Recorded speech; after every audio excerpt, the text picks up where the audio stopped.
negotiated globally.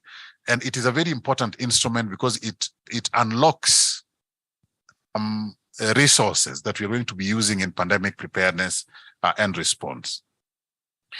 Now, in the context of the new public health order, which is our vision of how to do things differently, we must include, and very actively so, health diplomacy.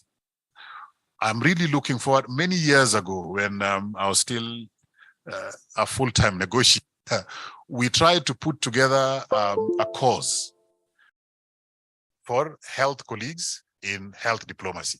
We ran it for, I think, 3 years, and then the funds dried up because people have to move from place to place and doesn't cost a lot of money. So hopefully out of this process, we may be able to have a cause that is ours on the continent, run by African experts and addressing African health colleagues or even other non-health colleagues within the health diplomacy space. I know there are 2 or 3 causes globally, but reaching there, the ticket to reach the destination is already $2,000-3,000 before you have talked about staying in a place for six or so weeks to go through the cause. So we need something that is homegrown. And I'm challenging Benjamin and his colleagues, let's put something together, which will be the context of the new public health order and professionals who call themselves global health diplomacy experts of some sort, so that we can go out negotiating in a very firm way. The final message I would like to have, particularly for our member states, is that negotiation is a long process. And institutional memory is just as important as your skill as a negotiator. What was discussed last meeting is going to be very crucial for the next meeting. So for our member states, please send the same people. If they have weaknesses, let's patch up those weaknesses. But if their weaknesses is shopping when they reach Geneva, then they don't go next time. We pick someone who's going to be serious enough to stay in the room negotiating. But if they stay in the room negotiating, let's build their capacity. And maybe it is time, Benjamin, for this, the treaty that is being negotiated, the teams that will have been identified to go negotiating, let's have a session with them. We start introducing them progressively into the health diplomacy space so that we get a stronger team. For member states, send the same people, let's build their capacity, and the results will be much better. To partners, negotiating means that you're going to secure your interests properly. And Africa's priorities and interests will be secured better if we have a good health diplomacy team. So whenever you are supporting anything in health security, have a little portion there that addresses health diplomacy issues. We can go to Geneva or New York, or wherever it is, and we say, just one afternoon, let's forget about the document being negotiated, and let's just talk about tactics. When do we become very tough? When do we become very soft? And in between. And by the way, a lot of the wins and losses happen in the corridor, not in the room. But in the corridors, you'll find our brothers and sisters doing totally different things. These days, selfies are very nice. But you'll find them in little cocoons by themselves, not talking to the other side. And that is where you win and you lose. So if you're just talking to yourself and complaining, country X, they are so tough on us, and country Y is, when you go back, there's no change.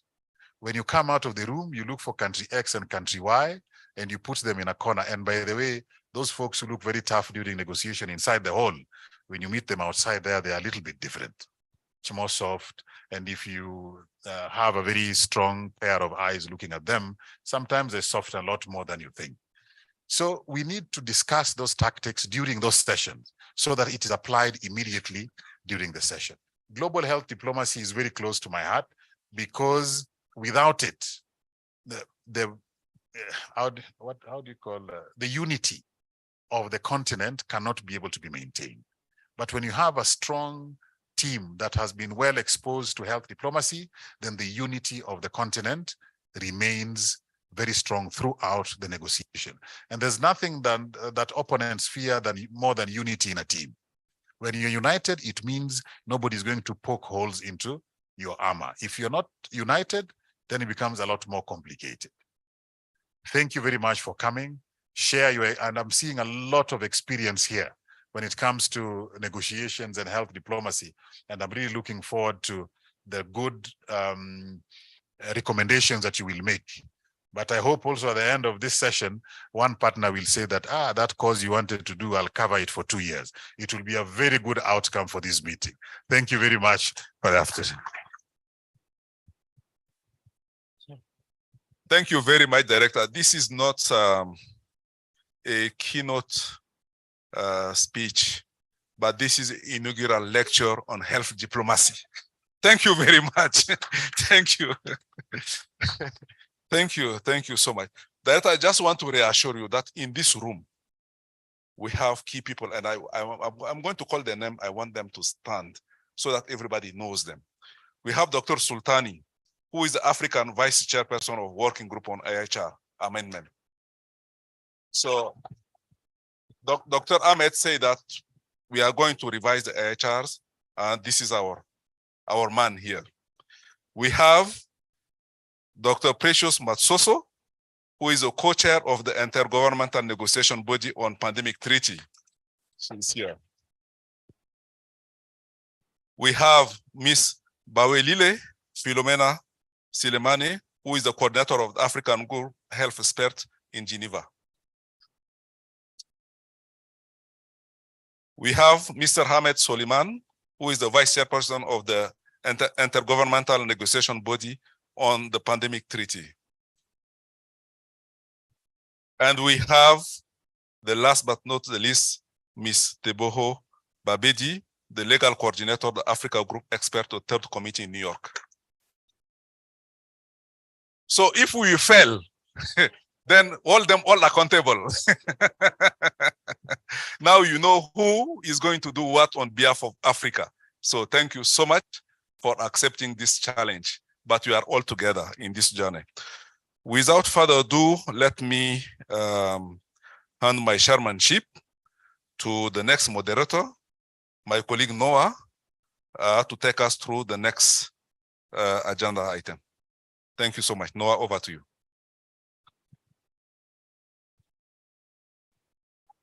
Thank you so much, Dr. Benjamin, Excellency Ambassador, Permanent Secretary, Dr. Ahmed. I would like to welcome you again to this very important session on health diplomacy.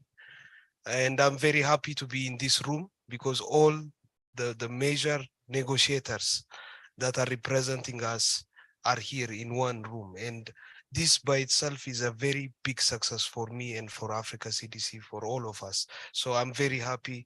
I would like you to join me. Having said this, I'm going to lead you to a very interesting session. Here we are going to set the frame for the whole discussion.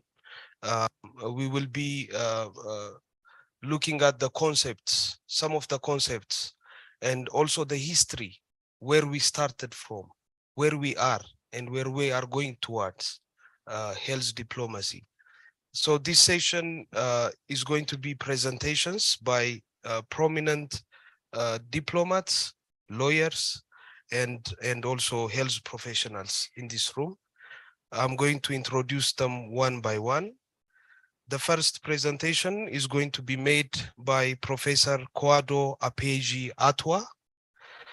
Professor Kwadwo Apeji Atwa is Associate Professor at the School of Law in University of Ghana, Legon, Accra, where he teaches public health, public international law, and international human rights. He is also adjunct lecturer at the Irish Centre for Human Rights, National University of Ireland, Galway, and the Centre of Human Rights, University of Pretoria, South Africa. Professor Kwadwo is a member of the Ghana Bar Association. He's currently working as a consultant for the AU Health Commission on COVID-19 response to prepare a draft African pandemic preparedness and response legal instrument. Professor Kwado, will be presenting us on the history of Africa in health diplomacy. The history of Africa in health diplomacy stretches years way back. It goes even before colonization, you know. So he's going to take us from there to here in only few minutes. That will be a very difficult task, but I know that the professor is able to do that. So I'm going to invite him to come to the stage and do the presentation. Professor Kwado, please.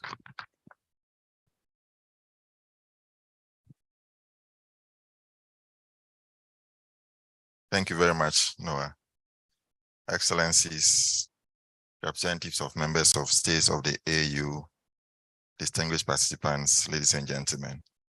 It's a great honor to have the opportunity to speak on this, a very important topic of history of Africa in global health diplomacy. I will first begin. May I know who is controlling the slides for me? Okay, please go ahead. We'll look at the origins of health diplomacy. Diplomacy, simply put, is about negotiating and helping to achieve a particular foreign policy interests. And when we connect it to how the health sector, we're talking about health security and how we can best attain the goals to promote health, in this case, the continent of Africa. Health has been a major issue and connected to diplomacy. If you want to relate it to the African context, it connects to European contacts, which led to the slave trade and colonialism, as well as consequently the development of colonial medicine, which has morphed through various stages to public health today. And it is linked to the Eurocentric conception of humanity and the idea of science, that science is something that is unique to Europe, and therefore it needs to be seen as a way of justification for colonialism. And so health was used as a tool for imperialism and for empire creation. And in so doing, it denigrated Africa's traditional medicines and medical systems. And we can say that the earliest experience of health in foreign policy was about economic, social, and cultural domination of Africa. Next slide. Efforts to promote diplomacy in the area of medicine. We can locate it somewhere around 1851 when the first International Scientific Conference was held in Paris. And this was a means to promote cooperation for disease prevention and control, and which led to a number of conventions being adopted and coming into place, including the one on control of cholera and the pandemic, the plague. And so ultimately it led to the coming into force of the WHO in 1948. And out of it, we have Africa's place. When after independence, the OAU came into being, there was a two-pronged approach, working within the OAU and working with the OAU. The OAU, working with the OAU meant that the OAU was leading the process in diplomacy to promote health issues. And working within the OAU was where member states had to consult with one another to be able to agree on certain key resolutions and declarations on health matters, some of which I will come to in some of my later slides. The OAU adopted a two-pronged approach, working within, of course, the member states of the AFRO, that is the Africa Regional Office of the WHO, were members of the OAU. And then the OAU itself also had some negotiations and entered into some agreements with the WHO itself. The Afro system at the time needed to be decolonized, because at the time it was set up, a few African countries were part of it, just 4 countries. And so we had full members, for example, and associate members. And associate members were those who were still under colonial rule and those who are just come out of colonialism. And so the OAU focused on that as well. While at this stage, the former colonizers sought to improve health conditions on the continent through development aid. Now, it got to a point where the new international economic order came into place, fighting for fair trade, technology transfer, and so on. And the WHO came into the picture by trying to connect health to the new international economic order. Then came structural adjustment program in the 70s, which led to big cuts in social spending, which affected health and education and led to the brain drain and serious impact on the health of African countries. And it also introduced the Bretton Woods institutions into supporting health issues and in a certain way upstaging WHO in terms of funding and promoting health activities on the continent. And in some ways, health becoming being weaponized in order to serve economic interests of the WHO, the World Bank and the IMF, because their focus was on economics. But when HIV and AIDS came into the picture and the Ebola virus also issues came up, it created a dire socioeconomic and political consequences, which helped to reshape Africa's health diplomacy approaches, and which therefore made Africa not just being acted on in diplomacy circles, but also becoming actors in diplomacy. When the AU came into place, it gave serious attention to health.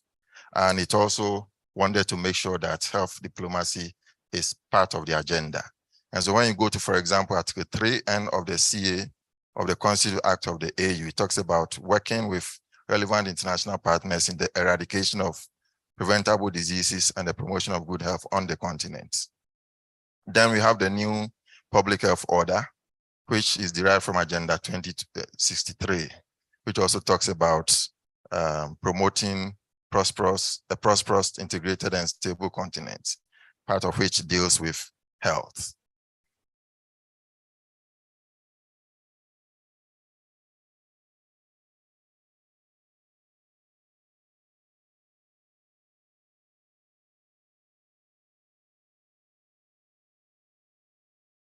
Then, considering the fact that health nationalism and other factors played a big role in undermining multilateralism and health diplomacy during the COVID period, we know what Africa CDC did, but it was still not enough.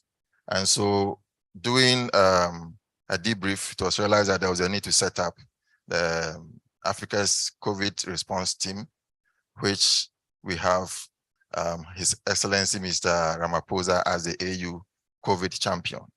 And the diplomatic work that he did has led to a number of initiatives, including calling for the APRA instruments, and then also CDC, as we know, has acquired some extra powers to become more autonomous, and the power to declare a public health emergency of continental security, while instead of waiting for the public health emergency of international concern from the executive emergency committee of the WHO, which sometimes could delay, and which research has also shown that sometimes when the problem is coming from Africa, there's a particular delay in declaring such an emergency.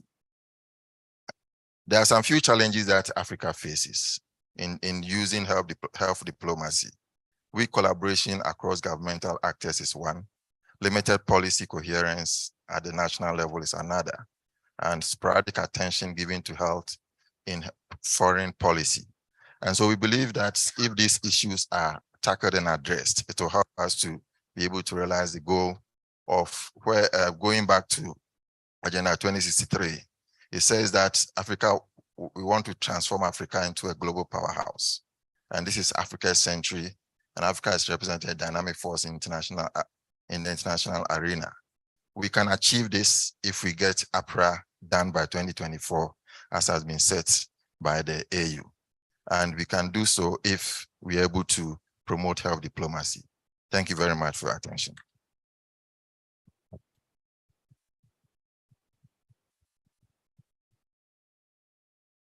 Thank you very much, Professor Kwado. As I told you, He took us from way years back to now in very few minutes, and I would like you to acknowledge that with an applause. Thank you so much.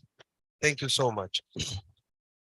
The second presentation is going to take us through what the new public health order is and how health diplomacy can help the new public health order in Africa towards its realization.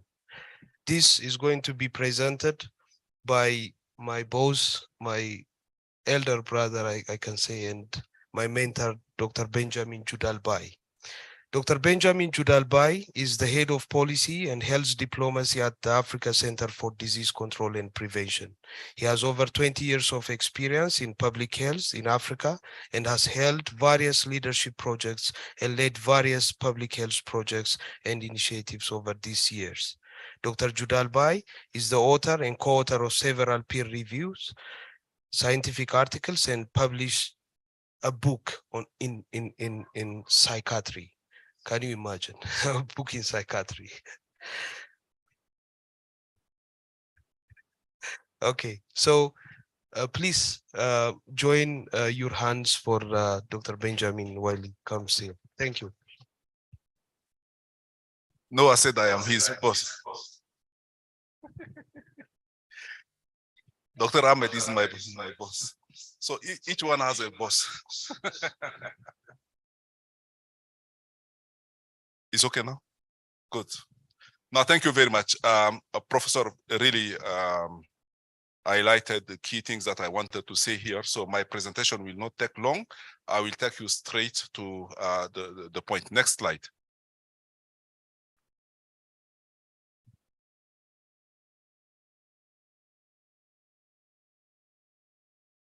Mendino.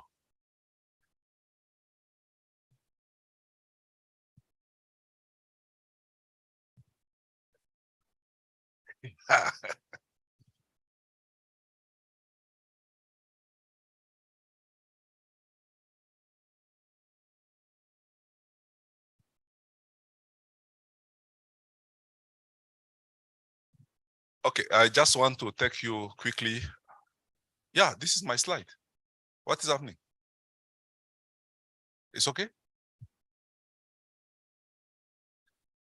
Okay, I think we heard about Africa CDC, but it is not everybody that is very conversant with what Africa CDC does and what is the vision and the mission of the Africa CDC. It is here. We will avail the slide, but I just want to give you the vision. Is a safer, healthier, integrated, and prosperous Africa in which member states can efficiently prevent disease transmission, implement surveillance and detection, and always be prepared to respond effectively to health threats and outbreaks. So this is the vision of the Africa CDC, and the mission is to strengthen the capability, and partnership of the health institutions to detect and respond quickly and effectively to disease threats and outbreaks based on science, policy, and data-driven interventions and programs. Next slide.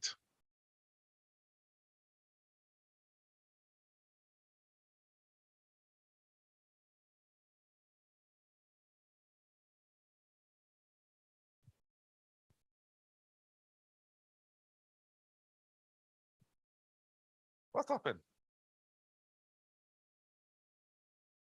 Okay, this is just a quick story of the Africa CDC. It was established on 31st January 2017. Today, when you see Africa CDC, you think that it is something that is 50 years old, but it is just 5 years old. We will be 6 years old next year. It's a very young institution. And in February 2022, the AU Assembly made a historic decision to elevate it to an autonomous health agency of the African Union and provided the institution with a full license to operate autonomously. So that is the new status of the Africa CDC. What does it mean? Next.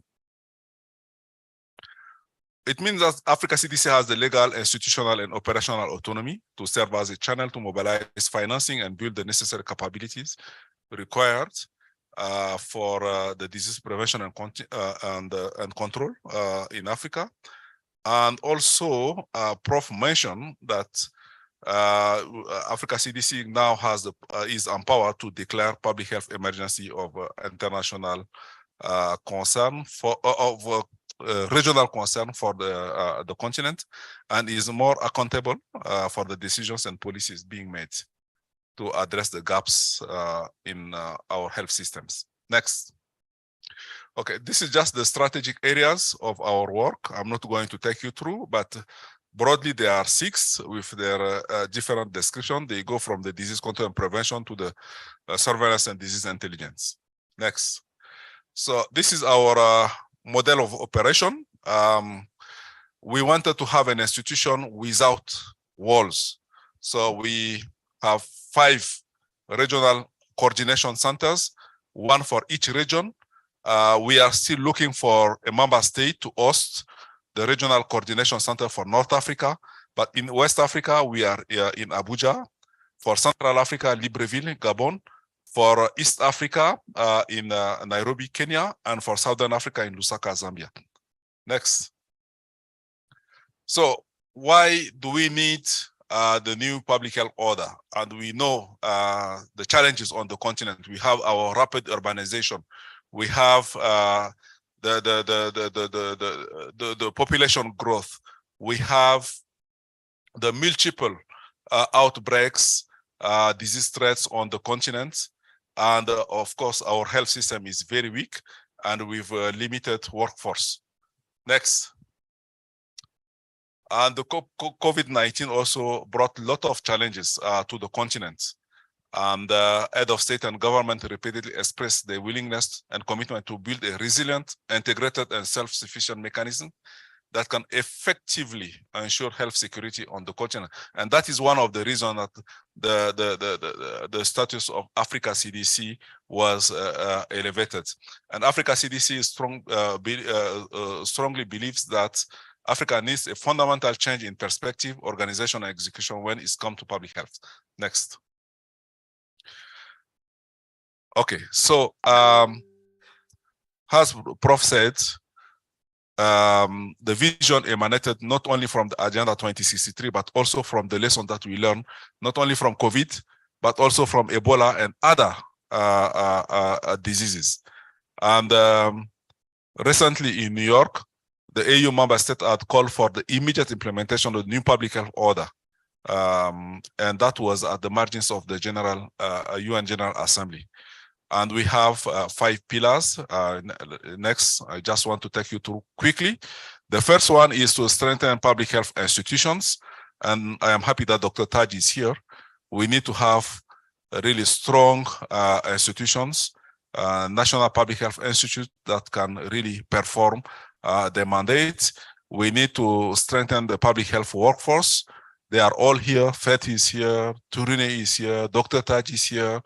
These are the people driving this agenda.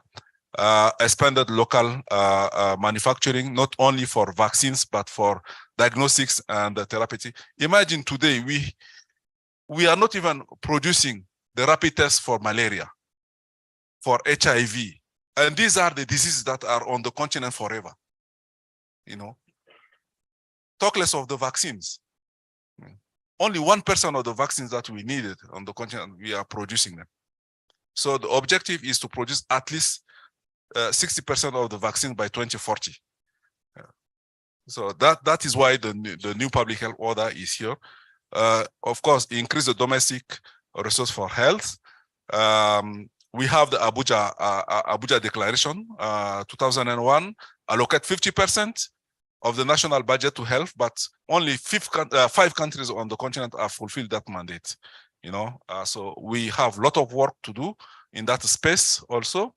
And specifically for the pandemics, there is a AU COVID response fund, and the head of state and government have decided to elevate it to the African Union Epidemic Fund. And the last pillar is the respectful and action-oriented partnership. And Dr. Ahmed, in his remark here, articulated very well. the need for this action-oriented and respected partnership. So for us, in terms of the health diplomacy, our work revolve around this area, the shared vision and advocacy. We know our challenges. We can't articulate them well. To go for negotiations, to create positive influence toward the national, the new public health order and its objective to facilitate the implementation of the decision made by the AU policy organs, and also garner respectful and action-oriented partnership that I mentioned, negotiate African common position on global health issues. Next. Yeah, of course, Dr. Ahmed mentioned all of them, and they are here, and there are a lot of upcoming global health diplomacy in terms of negotiations. We have the INB, the IHR, and of course the HLM on pandemic preparedness and response. So the agenda is full, and I hope that we cannot go out from this room without forming really a strong team that will go and defend our positions. So thank you very much for listening. Thank you. Noah, over to you. Thank you very much. Thank you, Dr. Benjamin. You actually brought us to the level that we can understand what new public health order is and how the health diplomacy work of Africa CDC can actually contribute to the advancement of the implementation of the new public health order. The next presentation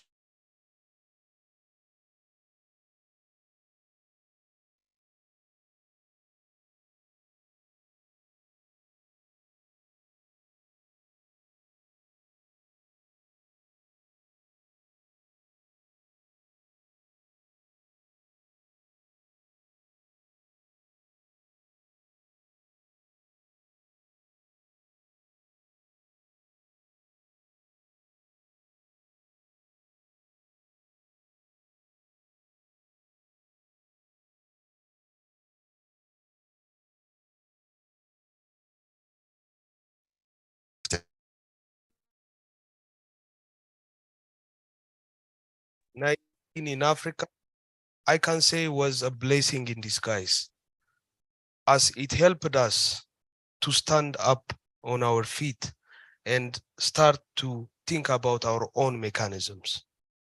And this was facilitated by the commission, the COVID-19 Commission, which was chaired by His Excellency Cyril Ramaphosa, President of the Republic of South Africa. So now, my dear sister, I can say my dear sister, Dr. Lwazi Manzi, is going to take us through some of the achievements of this commission in terms of the recovery activities. Dr. Lwazi Manzi, 15 years career spans across multiple sectors, which has made her into a multidimensional and highly empathetic leader. With a background in medicine, Dr. Lwazi has enjoyed a prolific career in both public health and film industry.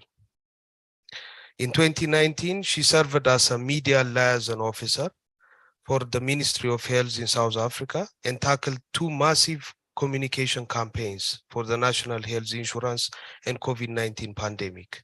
Dr. Lwazi Manzi is the head of the Secretariat of AU Commission on Africa COVID-19 Response Strategy, which supports His Excellency Cyril Ramaphosa in his role as the AU champion on COVID-19. Please join your hands for Dr. Lwazi as she comes to the... Thanks very much. Just going to open my machine because I don't know about all of you, but the light for me is a bit bright over there. And I think I'm the first lady to make it to the stage. So I really, I feel very, very honored to kick us off on the gender parity issue, at least, you know. Thank you very much. Before I start, I just want to ask for permission to immediately, straight after I'm done, to segue into part 3, since I'm the one that's moderating and I'm here already. Is that going to be okay? Thank you very much. I think it'll just help us to save time. Well, thank you so much for this wonderful opportunity. Like many of us, I'm a healthcare worker. And then I happened to go into the film and television industry. That's not many of you, but the point I'm making is that because of the communications, film and television and media and sort of public interfacing background that gave me, I was kind of persuaded to get into the diplomacy space, and I think a lot of you also have kind of that journey where you started off as a health worker and then you made a lot of noise, and then there's, oh, if you're so noisy, why don't you come here and make the noise here? This space, and we're having this discussion of health diplomacy, I'm really excited that we are talking about the issue of formalizing it, organizing ourselves, etc., collaborating with lawyers.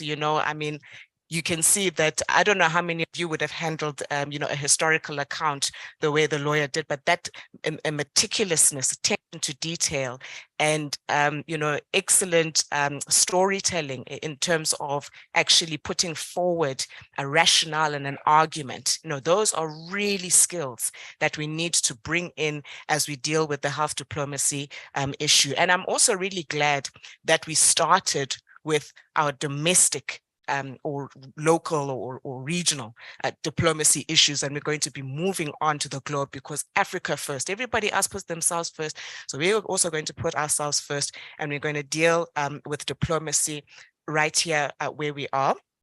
And then before I go into my presentation, which is going to be short because I've been covered, when I was thinking about this session and also listening to the eminent speakers that have preceded me, I was starting to think, it's good that this is called the health diplomacy session, not the political diplomacy session, because I do believe that diplomacy is should happen at 4 levels. And at these 4 levels, there should be horizontal and vertical integration if we are to ensure that there is impact. So we have the political diplomacy, which is the space that I and many of us play in, where we negotiate the policies that are going to lead to lawmaking, that are going to lead to implementation. Then I believe that we have then the technical diplomacy, where really, the nitty-gritties of the negotiations take place. And this is what Dr. Ahmed was talking about. You've got the formal negotiations, and you've got the corridor negotiations. That's not the technical people coming together. Then you've got the implementation diplomacy, where your agencies are actually doing that work now of converting the policies and the lawmaking into implementation.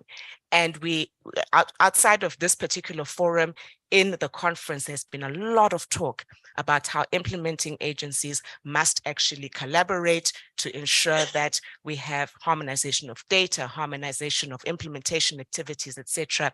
And we can account for what we are actually doing because we are harmonized, we're talking to each other, we're talking from the same information. Then there is community diplomacy, and that's where I have my history of communications and all of that coming in. Without community diplomacy, you actually can't do anything. If you don't actually have consensus within the community, and we call this, we tend to call it civil society, and we normally just throw the phrase, oh, let's engage civil society, but actually what we are saying is that let's ensure that there's also consensus on the ground, and agreement on the ground and collaboration on the ground, so that whatever it is that we implement, we can actually implement it on scale and with great impact at grassroots levels, which is what we, the whole point of what we are doing. So I just wanted to just begin with that kind of sort of a ratification of things, and just to again emphasize that we do need to ensure that there's both horizontal and vertical integration. Now, I'm the head of secretariat of Ramaphosa's COVID-19 Commission. It's an honor for me to serve him in that capacity. And I was asked to talk about all of the diplomatic work that we've been doing, etc. But I was concerned that, first of all, I was going to take you through a whole bunch of work. It's a lot of work that we've done, and then I was going to lose you. And also, when I looked at the preceding sessions, I realized that they are basically landing me at a point where we actually need to talk about the diplomacy of pandemic preparedness.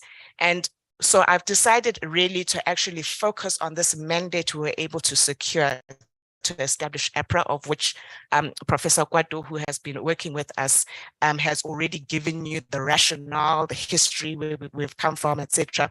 So I want to actually get into it so that those of you who will be involved in those negotiations when we come to that point are actually prepared, and you have the content to actually go in with those negotiations. And I believe that these negotiations will also form a basis of a lot of other negotiations on the pillars of the health workforce. So, so I've decided to really focus on that. So next slide, please. Oh, sorry, first slide. No, let's stay here. So as my colleagues have already said, the strategic advantage in terms of diplomacy that we have with having a champion on COVID-19 is that we, in essence, able to shortcut some processes and land them straight at the level of the heads of state by having a champion who is a head of state who is going to go in there and make suggestions. And then if the heads of state endorse those suggestions, then it's a matter of actually implementing, of using the policy organs to actually implement, rather than all the time it takes to negotiate upwards and try and then land at the top and then still have to negotiate downwards. And so, and that is that strategic advantage. We're taking advantage of it because of the time-bound nature of COVID-19 Commission, which only has 2 years to actually do its job. And so one of the recommendations, we submitted about 12 recommendations in terms of a post-pandemic recovery and health system strengthening. And we submitted a report to the Assembly, and we got an endorsement of that report, which included all of those 12 recommendations. Next slide. The 2 recommendations I'm going to focus on was firstly, the process to develop the African Pandemic Preparedness and Response Authority and the establishment of the African Epidemic Fund. The APRA is still with us as the COVID-19 Commission, but the Africa Epidemic Fund was very quickly moved over to the AU Commission, which has actually done a great job of actually expediting that process. And in fact, I believe we're quite far along that process, to a point where, you know, we're hoping that we get a firm decision at this coming Assembly. And then President Ramaphosa has expressed his keenness and willingness to go out there on a replenishment campaign, so that we really have a very, very strong fund, which speaks to the resolution that has been made by the world to ensure that there is day 0 financing of pandemic preparedness. So we are making sure that as a continent, we have that in place already. So that's the document. You can take a screenshot of that if you want to just refer to it. That's what that document, the front page of the document looks like, and you can find it online. And I just wanted to, next slide, please. Sorry, you know, I'm going along here and I'm thinking it's going to come there. I just wanted to make a point here, because, you know, sometimes people say, oh, you know, we don't know about this. There's plenty of literature that now that's in the media space that refers to the African Pandemic Preparedness Response Authority, either exactly like that, or it refers to a legal instrument, for pandemic preparedness and response for the continent. And I particularly want us to hone in on the WHO support of this thing, because one, it reflects the leadership that President Ramaphosa provided us, where he said to us as a COVID-19 Commission, please do make sure that you work together with the WHO on this, and you don't actually find yourselves at odds with the WHO. And it speaks to the issue of diplomacy itself, that you must actually understand when a region stands up and says that this is what we need for ourselves, and you must actually be supportive of that and understand that rationale and work together in a diplomatic manner to actually realize what it is that they're saying that they want. And This also relates, as my colleagues have said, to the key amendments of the Africa CDC statute. And I'm going to just hone in on that Article 3E, which authorizes CDC to declare public health emergency of continental security. And the idea is that once that you have that PECs declared, then that would activate APRA. Of course, not that APRA would be dormant. APRA, of course, would have activity during peace times. But what we mean is that that response, would then actually cause APRA to then really, rise up and do what it needs to do. And of course, Article 3F, which points to the function of coordination, reinforces the function of coordination of Africa CDC. Now, the APRA is envisaged to be a continental legal instrument. Next slide. Oh, yes, we're there. Empowering continental coordination, collaboration, cooperation, and communication in response to a pandemic through a treaty. And these 4 Cs have actually come from our recent COVID-19 response. And so we're really just reinforcing that principle and taking it into the future. And it is proposed to be established under the auspices of Africa CDC, and it should harmonize with existing international agreements and laws, and that's really very important to point out. Next slide. Now, the functions of APRA that we envisage, and those of you who are in the INB process should actually see some pretty familiar phrases. So the first things first is that it should guide the use of the Africa Epidemic Fund. So there should really be a very close relationship between APRA and the Africa Epidemic Fund.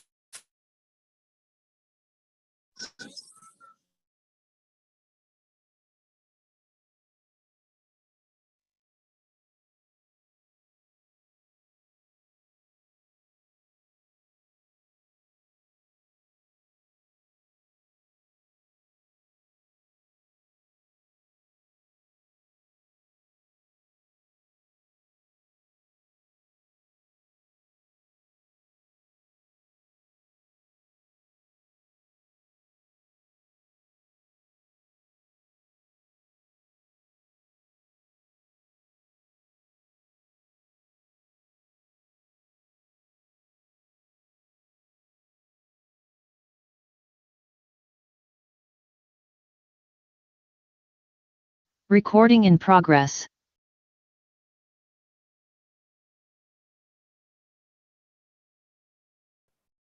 The facilitation of cross-border and regional collaborations. And this is where we say that the APRA is not at all a diplomatic paradox, which is sometimes a pushback that we get. Not at all. In fact, we believe that it is an elegant solution for the world to interact with Africa.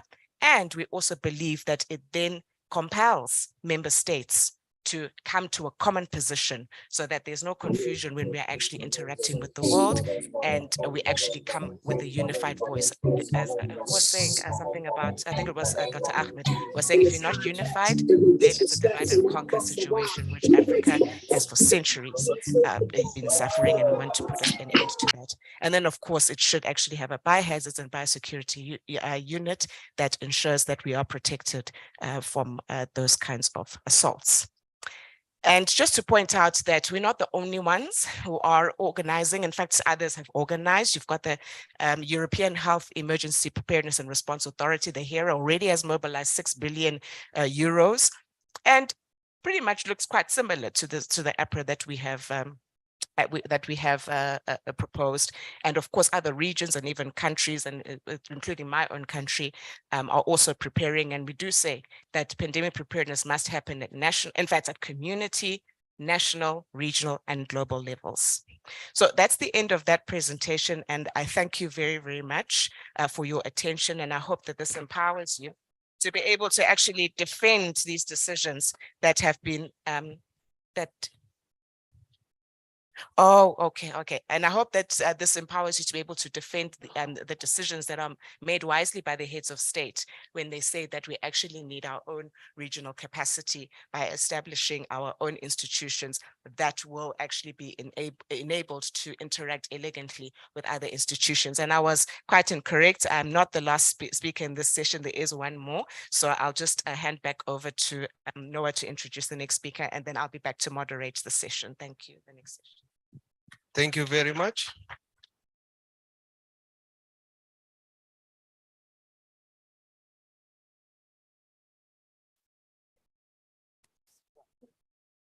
Thank you. So our next presenter is going to take us through some of the main initiatives that are going on specifically on health financing and health diplomacy. Our presenter is going to join us online.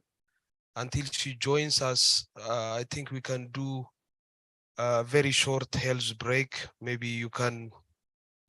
Yes. So let's all stand up and try to stretch ourselves, or try to, you know, give.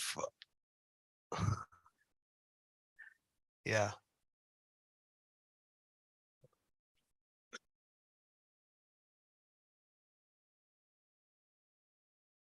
For those of you who'd like to have a glass of water, it's here, so you can.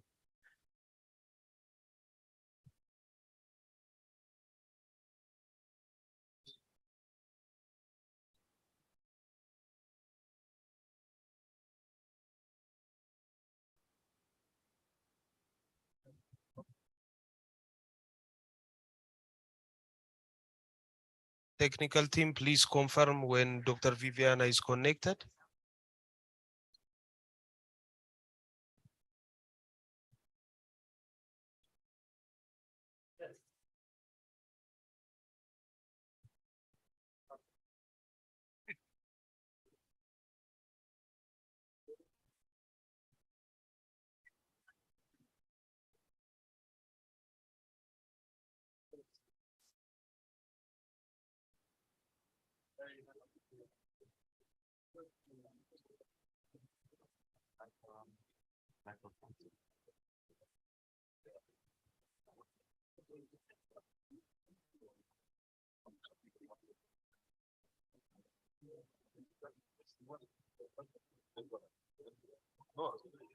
I work at SCB, so I'm in Addis, so you know I cannot just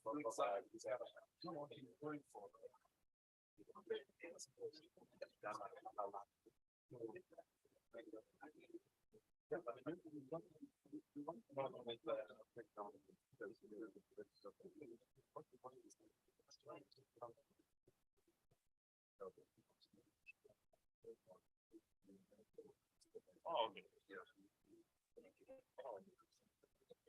Yeah, we can yes. Okay. Because you know, I think once we can talk, but I think one of the things people are looking at is how executive level. You know, diploma may be a bit long. I don't know. You wanted it as an academic. Yeah,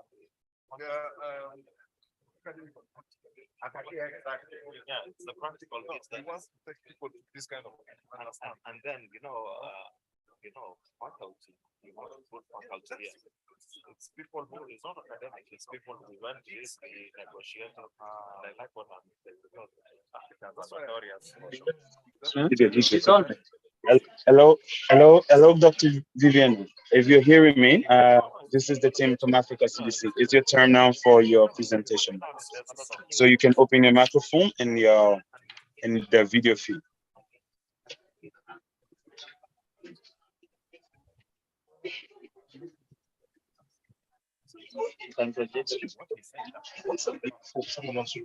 Thank you very much. Thank you very much.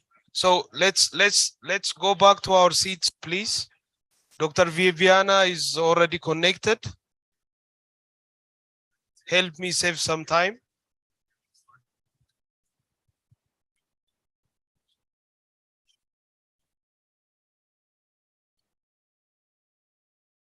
Thank you so much. So the next presentation is going to be specifically on health financing. It will be made by Dr. Viviana Munoz Teles. Dr. Viviana Munoz Teles is representing the South Center, the intergovernmental think tank of 55 developing countries based in Geneva, Switzerland. Dr. Munoz leads the team providing support to developing countries in international negotiations, policy-oriented research, expert advice, and technical assistance on the health and intellectual property issues. She holds a doctorate degree on management of technology from the École Polytechnique of Lausanne, Switzerland, and a master's degree in development management from the London School of Economics. Dr. Munoz, you have the floor, please. Hello, can you hear me? Thank you. It's really a great pleasure to be with you, and I apologize for keeping you waiting. I was actually caught in the middle of traffic, so you'll be seeing me stopping by. So as you mentioned, I work at the South Center, and we've been very much engaged in negotiations and the different processes on health issues, as well as with providing assistance at regional and national level with particular issues on diverse areas of health. Now, I will be talking in particular about what is happening in the health diplomacy area with regards to financial initiatives. And I was also very enlightened and learned a lot from the previous presentations, as well as in terms of what are the plans for funds as well from the African Union. So the first message I would like to say is that one very important element in the current health diplomacy framework has been the essential role of coordination among African countries. Here in the Geneva negotiations, the African group has maintained a one voice on the very important issues since COVID, from issues from access to medical products, on negotiations related to intellectual property, much related, as well as now on negotiations on targeted reforms or amendments to the international health regulations, as well as negotiations for a new pandemic instrument. So I'd just like to first highlight and congratulate that strong coordination, which is really essential to keeping high in these difficult, complex negotiations, the African position. Secondly, I would like to talk about the context of health financing and how it's very complex given the conditions of the international environment.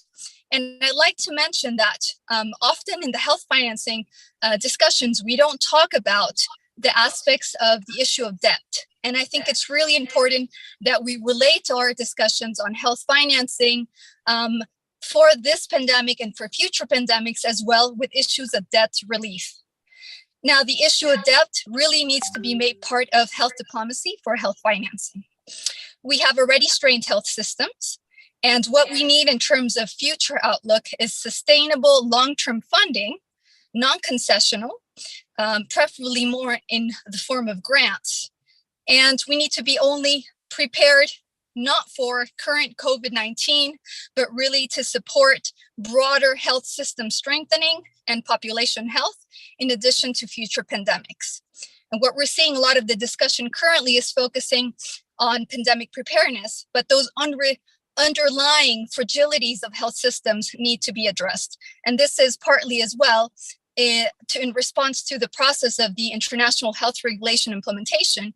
We see that a learning not just from COVID-19, but from previous health crises, is that countries are unable to carry out their full obligations, in particular because of lack of those basic capacities. So that needs to be addressed with systemically. Now, as the COVID pandemic has shown, it's much more costlier to respond during a crisis than it would be to invest properly in global health. And global health is what we're talking about, because although health issues require domestic financing, we know, and Dr. Tedros from the World Health Organization mentioned this over and over again, we will not be safe unless everyone is safe, but we haven't seen the level of international cooperation and solidarity that we need to actually make sure that that's the framework. So I will be talking to you about the different sources for health financing, but I will link that also to the debate on debt relief, because I think that's very important as well for the African context, for liberating investments in health. And then I will be talking to you about prospects under the new pandemic fund. So a first issue that I would like to mention is the increasing role of the Group of 20 in health financing, overall in health diplomacy. So key discussions have moved not just from the G7 group, but to the G20. And an important development in the G20 dynamics is also about the role of Africa representation. As you know, there's only one African country currently represented in the Group of 20 formally, and there is now the prospect of the African Union being admitted as a member. That will also have significant implications with regards to the voice and the weight that Africa carries in discussions on global health financing. And I will relate to you in a moment why I say so. Now, as you know, G20 represents 43 countries, nearly a quarter of United Nations members, but only South Africa is there from Africa. African Union has been a guest in BT, but of course, it would be better to have an official, more extensive representation, just as the European Union has direct representation in the G20. So if that's achieved, we will see an important element in global health diplomacy and for discussions on global health financing. Now, the context prior to COVID-19, now moving more to where we are in terms of financing and the situation in Africa, is that Africa has been relying for quite a while heavily on extensive borrowing. And this is both from the private, so sovereign bonds and other private sources, as well as from official creditors. This comes back to the lending boom since the 2010 onwards. And with the COVID-19 crisis, of course, this has meant that economies have become even more fragile and the outlook does not look good, including with the higher interest rates in global markets. Now, in 2020, there was a big surge in multilateral lending in response to the global crisis. But at the same time, we see that countries have an increased need for borrowing, which has also led to an increased public debt. And thus countries are struggling to make debt repayments. So this means that with more debt, there's more difficulty also to access financial markets. So this kind of cycle does not show so many positive prospects unless we take additional measures to address and ease the debt burden, particularly in countries that already have difficulties even in meeting the repayment for debt. Now, in Africa, already 22 countries are either in debt distress or at high risk of debt distress, according to IMF data. And the United Nations Development Program, in its recent report, has warned that 54 countries, nearly half from sub-Saharan Africa, need immediate debt relief to better deal with the interrelated crisis, including climate change, as well as health and other issues, and to avoid extreme poverty. Now, adding to this complexity of the worsening debt situation, we also see that the sort of debt burden for African countries has diversified. There's a broader range of creditors. So we see a changing composition of the debt. This means there are different sources now, not just bilateral loans, multilateral, sovereign bonds, but also the range of official creditors has also increased. And perhaps an area that it would be useful to have more transparency in what is that sort of debt outlook.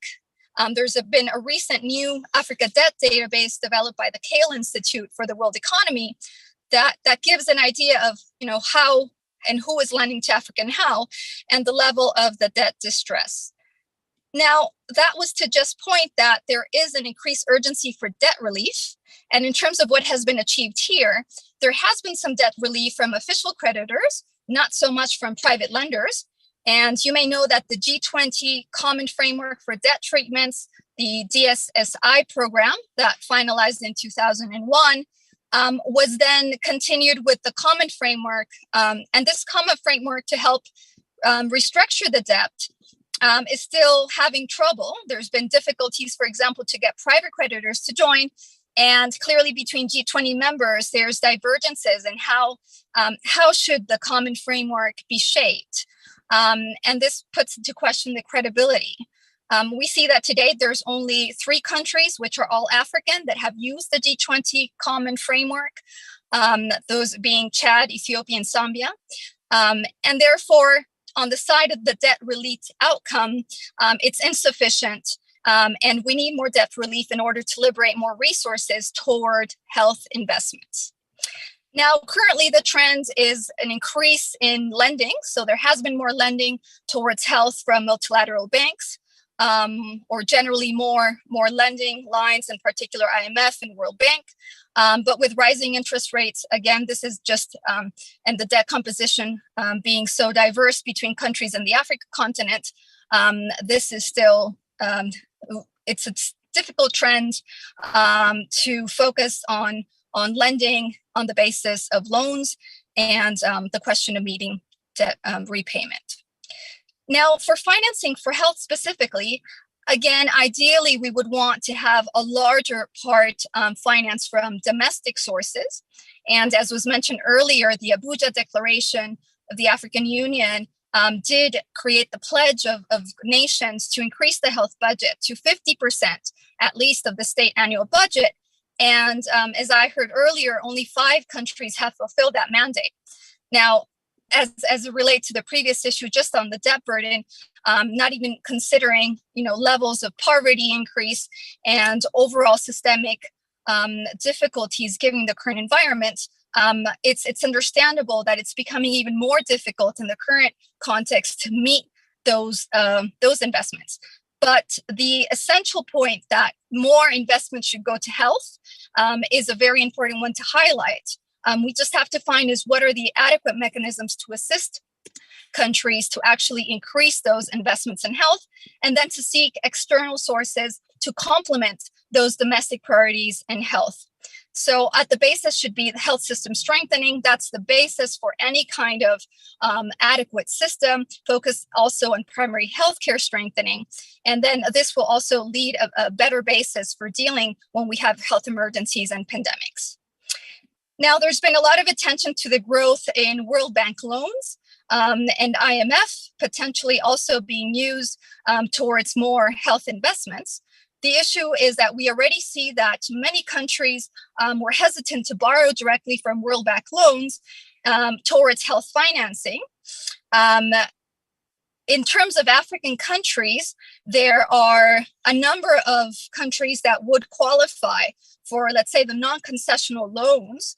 And then for health specifically, there was an increase in amount of financing that was made available even for the purchasing of vaccines during COVID-19. And we have seen that those funds have not been tapped into sufficiently by countries that potentially could do so.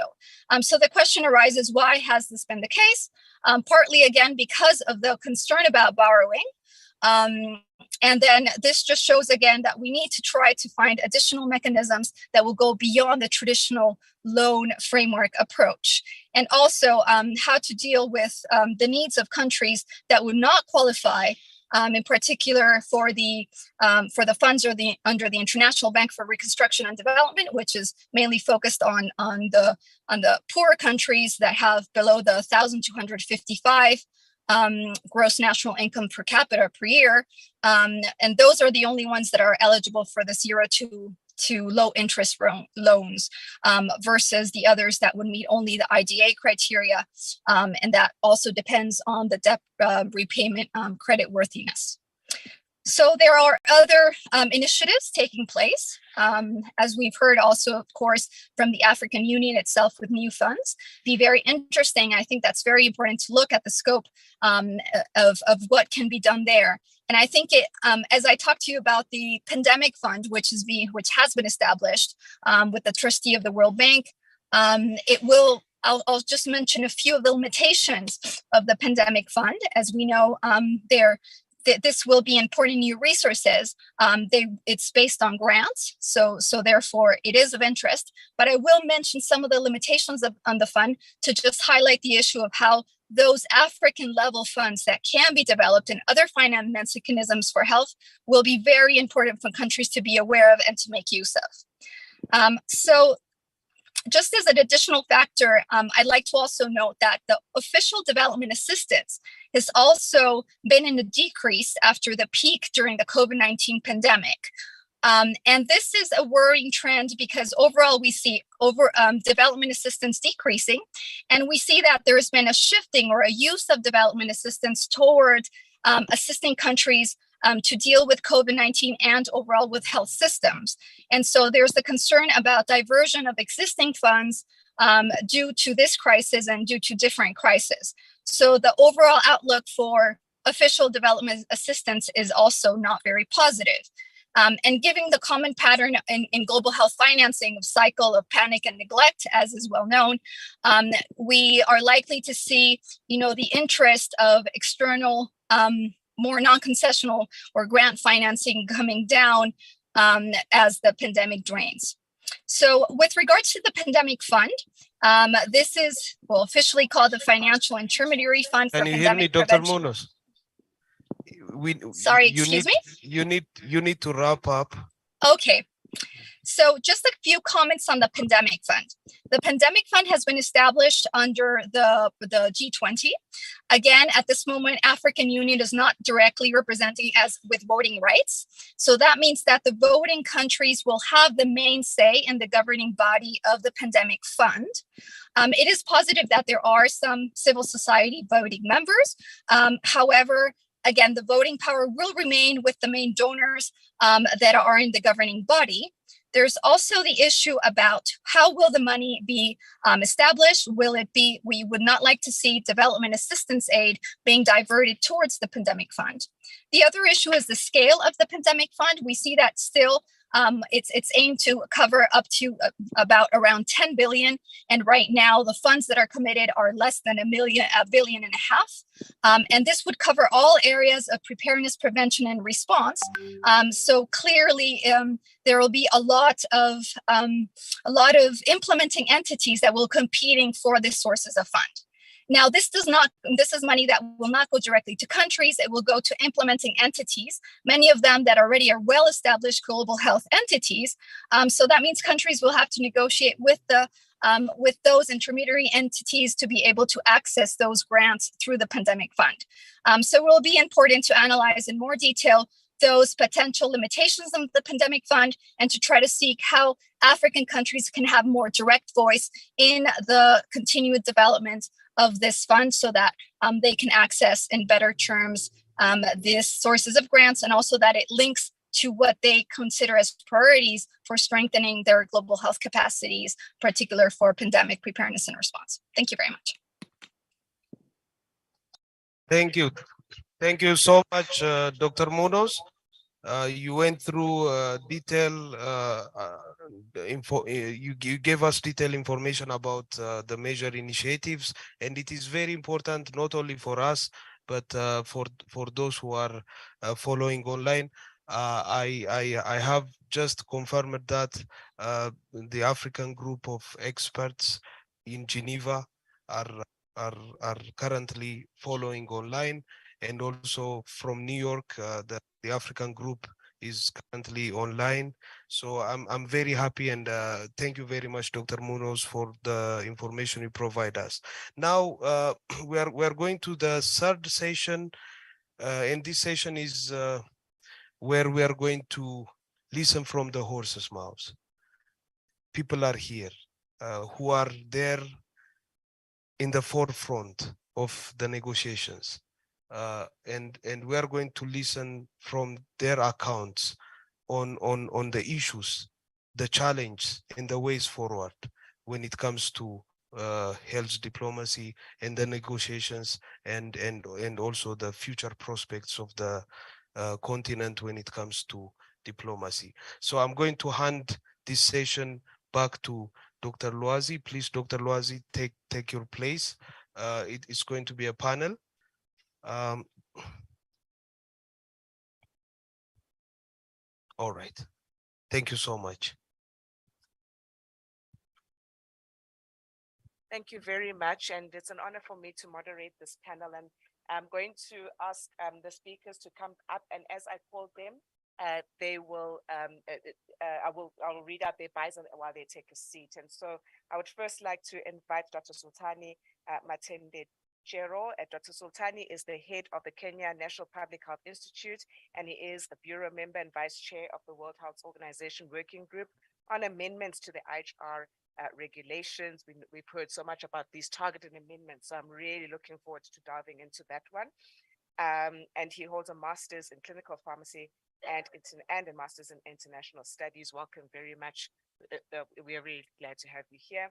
And if I may say, my mother, Ms. Precious Mutsotso, is co-chair of the Intergovernmental Negotiating Body on the Pandemic Treaty, and is the former Director General of the South African National Department of Health. When I started off as a spokesperson, I found her there.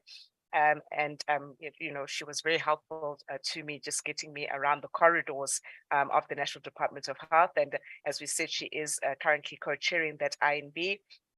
And she was also the Director of Public Health Innovation and Intellectual Property at the World Health Organization. Thank you so much for joining us.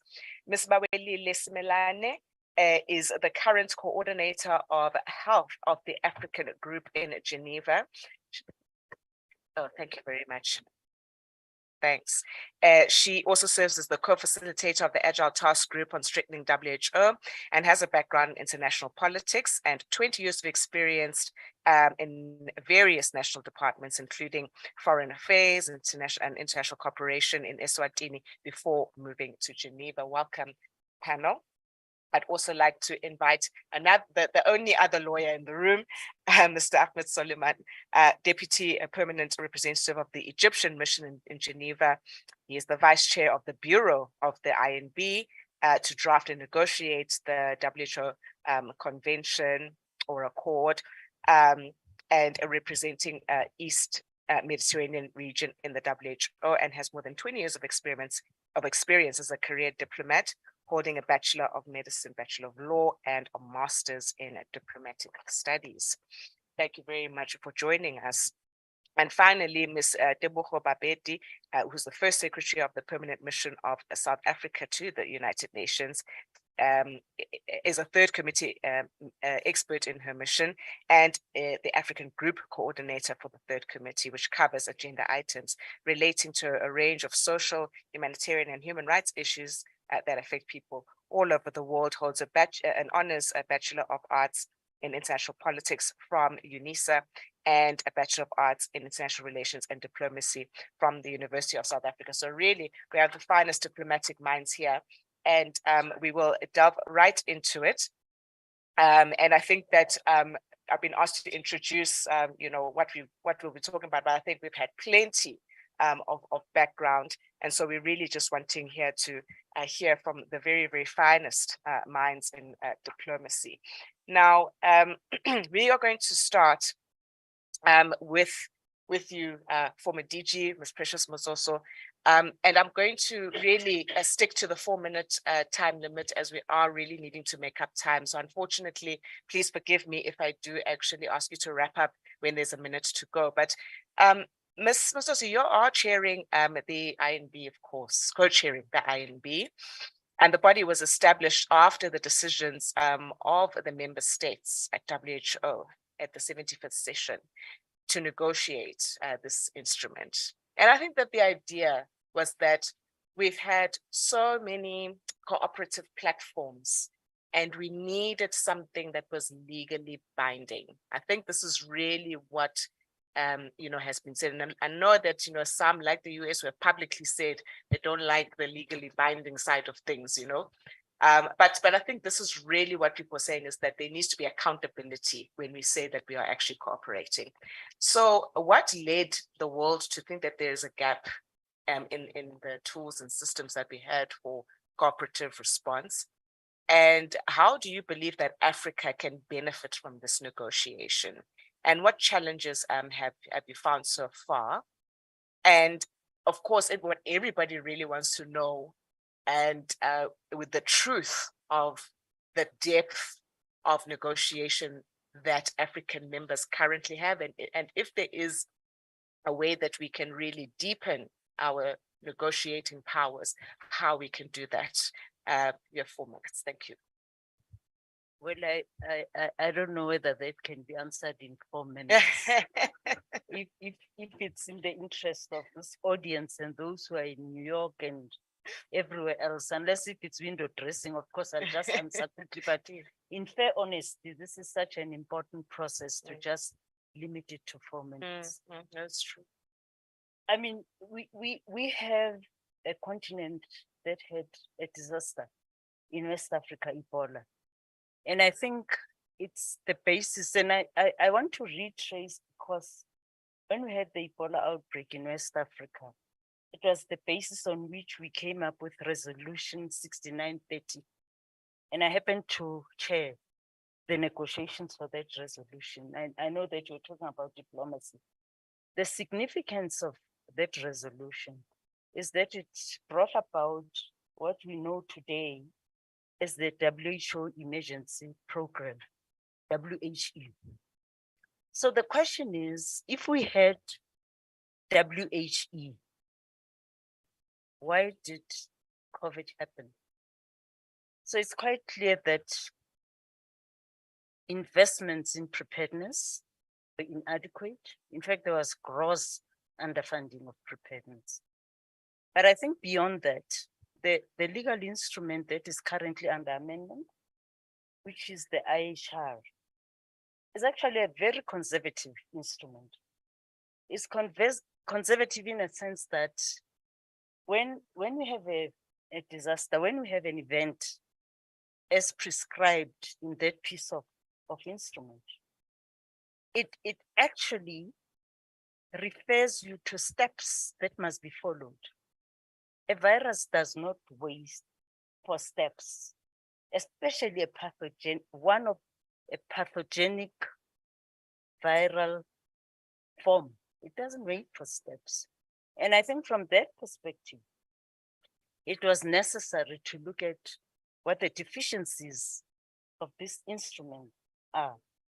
But I think this is just one aspect. There were also delays in response, but they were variable. Some countries responded speedily, others were slow to respond. But I think of significance is how this instrument has been translated at country level and how the core capacities have been built over the years. I know that there were some tools that were developed over time, and these tools have to do with joint external evaluations and so on, which must form the basis on which countries evaluate themselves, look at their capacities, and look at, whether there's adequate investment. But what is clear is that this is a once-off snapshot. They do not give a full picture. So it's necessary that these be revisited when the IHR amendments are considered. But there was also another problem. And I would like to highlight this specifically because it is not the first time that we have problems with inequitable access. It is not the first time. We've had HIV and access was a problem. And it took a lot of negotiations. It took a lot of, engagements for us to come up with mechanisms by which we could have affordable antiretrovirals. And I can say today in South Africa, I led and Dr. Ahmed Ogwe led the negotiations at the time leading Kenya. And I happened to be at the forefront of looking at how we could make antiretrovirals available and affordable so that a lot of people could be on treatment. I can say today, as a former Director General, that I've got 6 million people on treatment. It could not have happened at the prices at the time that we had. Fast track to today with COVID outbreak, we again see the repeat of inequitable access. So it's quite clear that we need a lasting solution that is sustainable. And it is from that perspective that when we look at this instrument, we should look at it with that lens with that prism in mind. And I wanted to just say that I'm actually pleased that member states came up with this bold decision to come up with a legally binding instrument. But this is just the beginning of a story. We had to do something different this time around.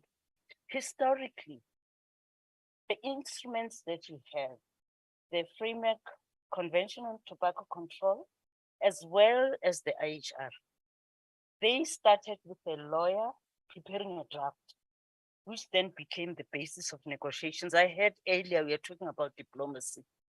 What is different with this process is that we did not have a draft that was ready. We had a clean sheet from which to start from. Deliberately so, because COVID was different. It touched everyone, everywhere.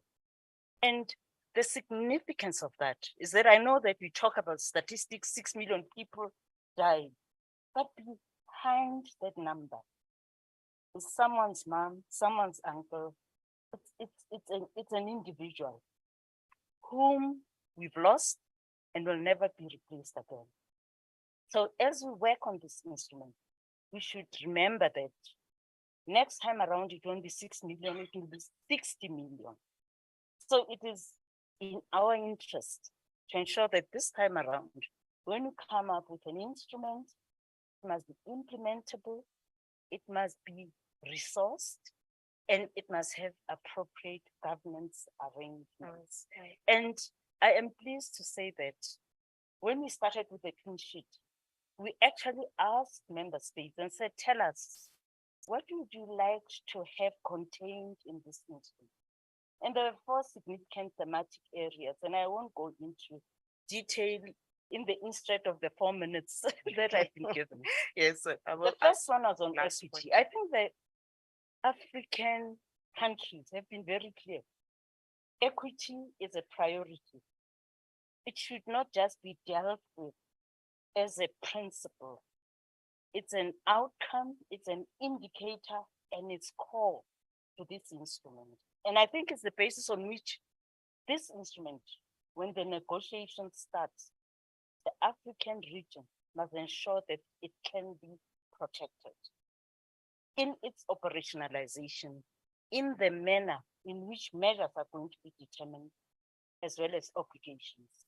The second one is about governance. When we determine those governance arrangements, we must also be creative and start looking at how well can the global governance arrangements and the architecture that is being considered capture the interests of the African region.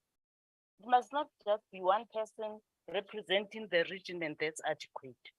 Gender equity has been profiled because we've seen what happened to women, to children, people with disabilities. So those vulnerable groups will have to be protected, and we have to ensure that this instrument can do precisely that. The other area is about financing, and I will not delve into that because that has been addressed. And lastly, systems and tools. I think in our investments of systems and tools, I'm very pleased actually with the presentation about the authority that it covered some of the elements of what needs to be done.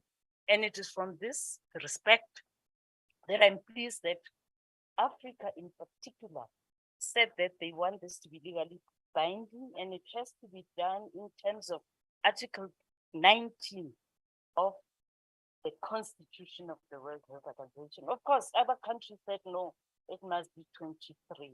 But we know what 23 means. 23 means recommendation. Can we at this stage come up with recommendations when we really need something possible, something powerful? It cannot be. I'll stop here. Otherwise, I'll go on and on forever. No, Don't give me a mic. No, thank you so much, DG. You know, when someone talks sense, time flies, and you did actually do it in 10 minutes.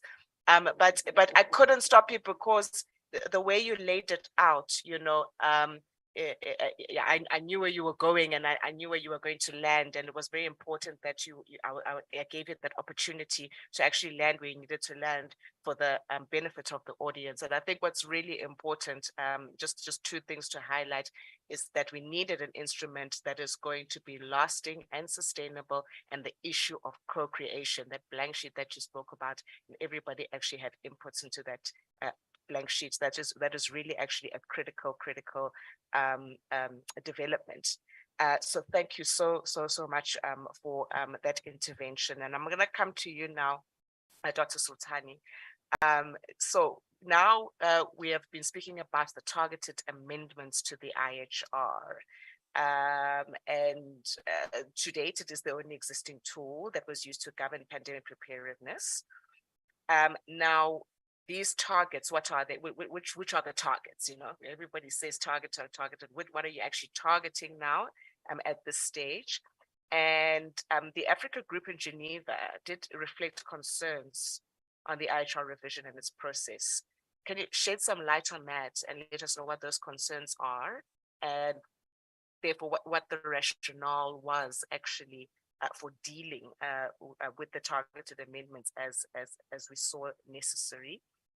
And what are the main areas African Union member states that are interested in the IHR revision? Where can we exploit, you know, these negotiations? Thank you. Yeah, thank you. I think in the interest of time, Co-Chair Matsoso have actually touched on some of the key areas that we are concerned about, especially when it comes to the targeting. Yeah, and maybe just to highlight that in terms of content, there's also quite a bit of concern around how we are going to manage data, because that's one of the issues that really have to come out strongly in the new instrument, the amended IHR, because we will be required to provide data. But how are we going to be protected? Because we have seen from the COVID-19 experience, when we had some variants being detected or reported in some areas, some data was even weaponized, and you find that some countries are being punished because of sharing data. So how are we going to protect? And then how do countries benefit? Because this data can be utilized to come up with innovations, which will end up being profitable. So how do we ensure that the providers of these data will benefit from it? So in terms of issues that we want to be able to achieve as a, we are giving emphasis as a region, I think that's what I wanted to add.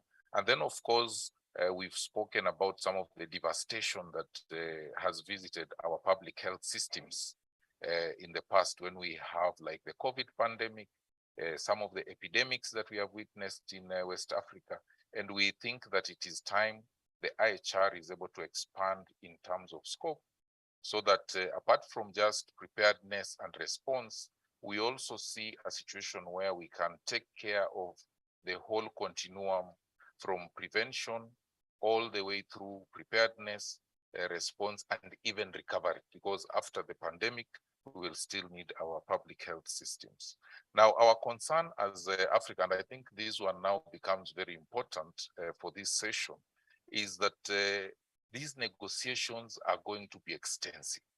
The mandate lasts up to the 77th World Health Assembly. By that time, there are a lot of meetings that have been laid out. And the African group is concerned because in terms of resources, we might not even be able to sustain proper participation in these negotiations. So it is very important for us to start thinking, how are we going to effectively participate and be able to, defend our position and ensure that our regional interest is taken care of in the instrument that is presented to the WHO, without really having the resources that can enable us to take proper, to be able to constitute teams that can be able to participate in these kind of, engagements. Another thing that we are concerned about is that yes, we have two mechanisms, two processes that are going on. We have the INB and we have the IHR, and we want to be very careful because we know both of them are important. But there is the danger of some of our interests getting lost in translation. So we want to ensure that whether it is through the IHR or through the INB, all our interests are going to be safeguarded as a region. And at the end of the day, they are going to be expressed. I want to stop at that point because of time. Yeah. But in case there's any other specific issue, then we can cycle back to. Thank you. No, brilliant. Thank you so much. And I'm really, really glad that you brought up this issue of actually incentivizing the information sharing, because at this stage, it has been a punitive experience, really. And it's a massive concern, because if you can't actually incentivize this information sharing, then you really can't respond effectively as a global community. And that is indeed a major concern that we have. I mean, as a South African, we can tell you that our experience was extremely painful. And we're doing the right thing, And of course, this issue of the reality of the process and what it actually means for us, resource-wise, is also a very, very good point. Thank you very, very much for this intervention. It's really a pity we don't have enough time to really get into all of this, but I'm glad that you're planting all of these things in everybody's heads just to empower us all. I'm going to be coming to you now, Mr. Melani. The African group of experts, we've been this issue of diplomacy and of attaining common positions. We're now coming to that part of the conversation. The African group of experts in Geneva, we've heard, is actually doing very well, uniting, etc. And it's representing Africa in all the important multilateral negotiations. You are the coordinator. And we've observed, of course, that in Eswatini, we're spectacularly coordinating the group at this time. What we'd like to know, though, is do you think there are some challenges when it comes to the coordination of the Africa group in Geneva? And how do you evaluate the support you are getting from the African Union? And what can the member states in the African Union do to strengthen the group further? I just want to add my own tiny little experience was when we introduced, or when we're trying to introduce the issue of APRA. And we've immediately found that there were divergent conversations that were happening around it. And it brought home the message that really this issue of coordinating the Africa group is really, really critical. So we're really keen to hear from you. Thank you so much. Thank you again, Madam Co-Facilitator. For me, being a coordinator for the Africa group, it is a challenge, and it is very interesting time because of what is happening in terms of the INB and IHR. What I've realized is most important is to have the Africa group, the Africa representatives actively engaging, actively participating in everything that is happening, whether it's IHR, it's INB, and there are various processes. And what we have realized as the African group in Geneva is that the level of hybrid meetings or virtual meetings has more than 4 times increased since COVID-19. That means, you have officers that are sitting with a PC in the office, a laptop, a tablet. All 3 are open to different meetings, and there's one officer in the room trying to understand all the processes at the same time. It is the main challenge that we face as diplomats in Geneva. In respect to the region is very important to all other organizations or regions, because the Africa group is the only region that shows that it is united. And the Africa region has got 47 countries. And within the Afro, you have the 47 countries, and everybody wants, to have the support of the 47 countries. So the African voice is very important. And when we deliver African statements, member states are encouraged to also do national statements that are supportive of the regional statement. On your question, when you ask, how do I value the support of the African Union? I don't know where to begin, because the African Union, in my view, is the institutional memory for Africa. As a diplomat, you are nothing without the African Union. There were colleagues who used to explain to me that when they started in Geneva, the African Union wasn't there, and they had a difficulty in coordinating the Africa group. The African Union does exceptional work when it comes to coordinating, whether we're dealing with health, we're dealing with labor, we're dealing with human rights.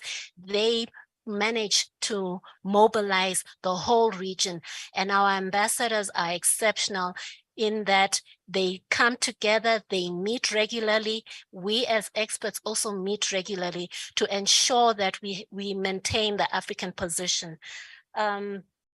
Sometimes what in the processes that are currently ongoing, especially IHR, we have gone a step further to actually reach out to the national focal points that are in the country so that they are fully cognizant of what is happening in terms of the amendments that we're making in the IHR and what is happening in Geneva, so that they are able to explain to our ministers, to our principal secretaries, director generals on the processes ongoing, which is very critical at this stage. On your question that you asked, that what can member states and the African do to strengthen the group further, is just to continue the wonderful work of unifying the African Union and increasing capacity of officers. As you might well be aware, a lifetime of a diplomat is ever changing. You are there for, in Geneva, maybe 3 to 5 years. Some are lucky, they might be there for 10 years. But diplomats are constantly changing. Right now in the Africa group, we've got very new diplomats, and it is for us who have been there for at least 5 years to try and teach them the processes. And you tell the diplomats that speak only when you are now confident, only now when you understand the processes, because sometimes it's dangerous to speak before you fully understand. Those would be my immediate submissions. Thank you for listening. Thank you so much. And indeed, you did manage your time well, and you went over by a minute, but just two things, just two things that I want to pick up. And that is, of course, I've also found that, when I need to hide behind a skirt, I just pull out the AU decisions and I say, that's it, so sorry, but you have to do this now. And of course, what you've just said now is what Dr. Ahmed said. He's put it in very simple, I love simple language. He said, when you send your negotiators, send the same ones again, please. And I think that's what you're also putting that appeal out. So thank you so much. Ms. Ahmed, I'm going to come to you. Now, you are also in the INB space, and you are the vice chair there of the Bureau. So what is the view of, she was talking about 47, right? But we do know that there's more than 47. And we've got this problem that the African Union has got 55 member states. But the rest of the world has got sub-Saharan Africa, and then there's like a group that's kind of been put somewhere else, and that can clash when we try to negotiate. So what is your view? What is the view of the African member states and EMRO regarding the IHR revision? And we really do hope that EMRO joins, the rest of us in Africa to really come to a common position. And as vice chair of INB representing the EMRO region, do you believe that I've covered that the existing arrangement of AFRA and EMRO might be an issue in terms of the African Union common position? So please, 4 minutes. Thank you very much. Well, just to streamline my intervention, I will just I will remind the audience with what has been said by Dr. Rahman, the presenters, that we're talking here about which kind of diplomacy. We're talking about multilateral, global diplomacy, because we don't want to speak about other types of diplomacy. We're talking about multilateral, global diplomacy. And which kind of diplomacy that is simply two things. needs negotiating skills and technical expertise. Negotiating skills in most of our countries are diplomats, foreign service representatives. I hope this is better. Okay, sorry. So it needs negotiating skills. Most of our countries, it's represented or in the representatives of the foreign ministry service. Would not like many other, or not many, some other countries who have teams of negotiators, experts in the subject. And the other expertise that is needed is the technical capacity, and of course in this field of health, it needs health workers or health experts who provide the negotiator with the technical information needed. So unfortunately, in both expertise, we have problem in general, either in developing countries, not problem in the matter of capacity on the knowledge, because we have the best diplomats. For instance, each one of the African diplomat covers double or triple whatever his colleague from the developed country is doing. He's doing double or triple of what he's doing. But it's a fact that he's overwhelmed with many things, either in the health or even in other portfolios he's covering. While in the technical part, technical capacity, in our countries, developing countries, we are overwhelmed with our internal affairs and internal challenges. I mean, for us, health diplomacy is something fancy. Let's talk. Let's first deal with what we have in our hands, and then talk about policies and international things. I mean, so we have challenges on both sides. Going back to EMRO, it's the same thing. EMRO is just developing countries like Afro. So we have the same problem in EMRO like in Afro. The difference between EMRO and Afro is that Afro is big, 47 countries. And in this era, next year's, the year previously, we have at least 4, 5, 6 countries active in health. They take the leadership of Afro and they manage to make the Afro united some way or another. And that's extremely beautiful. Very good, very nice. We lack that a little bit in EMRO. I mean, we are less number. We are less than 1/2 of Afro. And going back to your question regarding the Afro-EMRO, well, unfortunately, it's a fact because of the regional division in the WHO, where this kind of division 47 and 22, but honestly, it has its own pros and cons. Pros, we are 2 regions, though we have almost the same position in everything, almost the same thing. So it's good to have 2 regions out of the 6 defending the same cause. It's good. It's bad because sometimes, at least for people in North Africa, we feel a little bit left behind within the Afro region. For instance, when you speak about Afro, 47 countries, we're not there. Even in the conference right now that we're having, most of the statistics and data shown to everybody, it speaks about 47 countries. We're not there because it's Afro parts, 47 countries, where 7 countries of the EMRO are not there. Though we are talking about African Union Conference.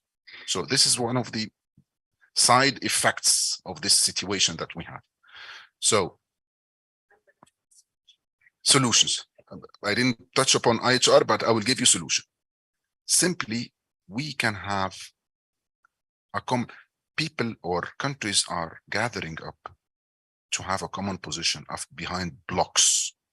EU, for instance, EU is not Euro. So why don't we have a similar AU representation in Geneva, where 54 countries will be huddled behind the African Union?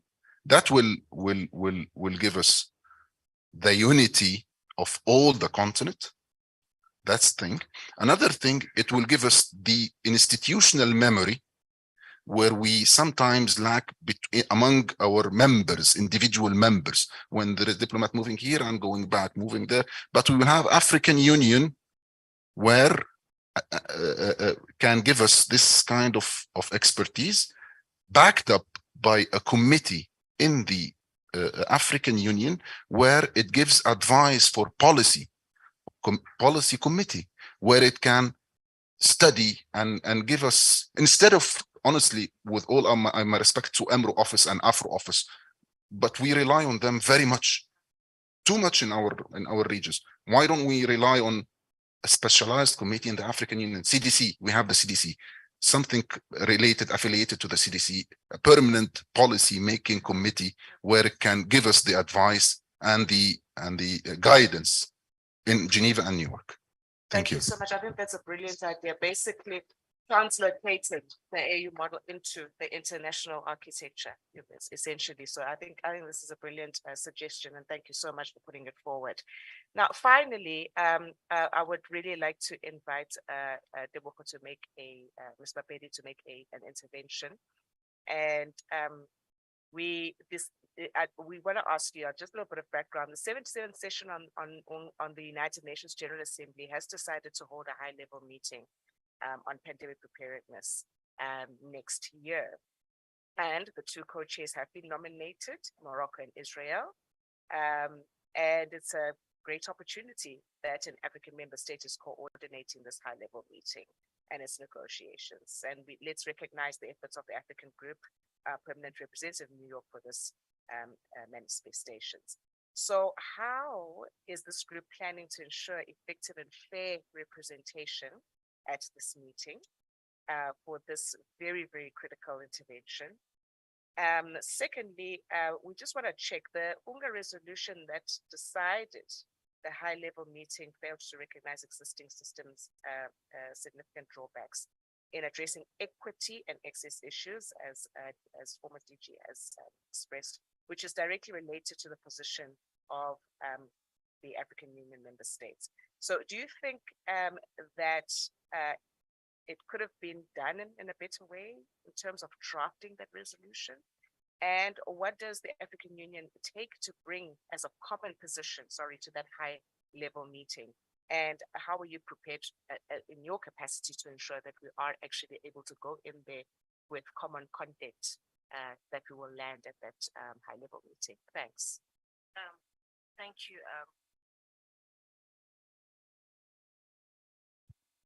Thank you, Madam Moderator. I think let me just start first by South Africa and a number of 11 member states that formed a core group for the pandemic preparedness resolution was introduced in July to the General Assembly to convene a high-level meeting on pandemic prevention, preparedness, and response during the high-level week of the UNGA session of the 78th session of the General Assembly, which was subsequently adopted in September this year. The outcome will be a high-level political declaration aimed at mobilizing political will at all levels for pandemic prevention, preparedness, and response. First, South Africa introduced some language we are part of the core group on global health and foreign policy. We proposed some language introducing this to have a high-level meeting. We received a lot of pushback from member states in that resolution because, of course, Norway was the facilitator of that resolution this year. So we ended up removing the text just to have a more consensual document in that regard. So we found alternative ways to introduce this resolution again into the General Assembly. Hence, we proposed this resolution. So it wasn't easy to actually put in language that was more substantive. We had to go on an approach of a more procedural resolution in order for us to get a resolution that will be adopted by the General Assembly to have to convene this meeting during the 78th session. So as much as South Africa as part of the core group in the PPR as well, found the importance of the African group position, but we had to do a procedure just to get a consensus. So that was the approach, unfortunately, in that regard.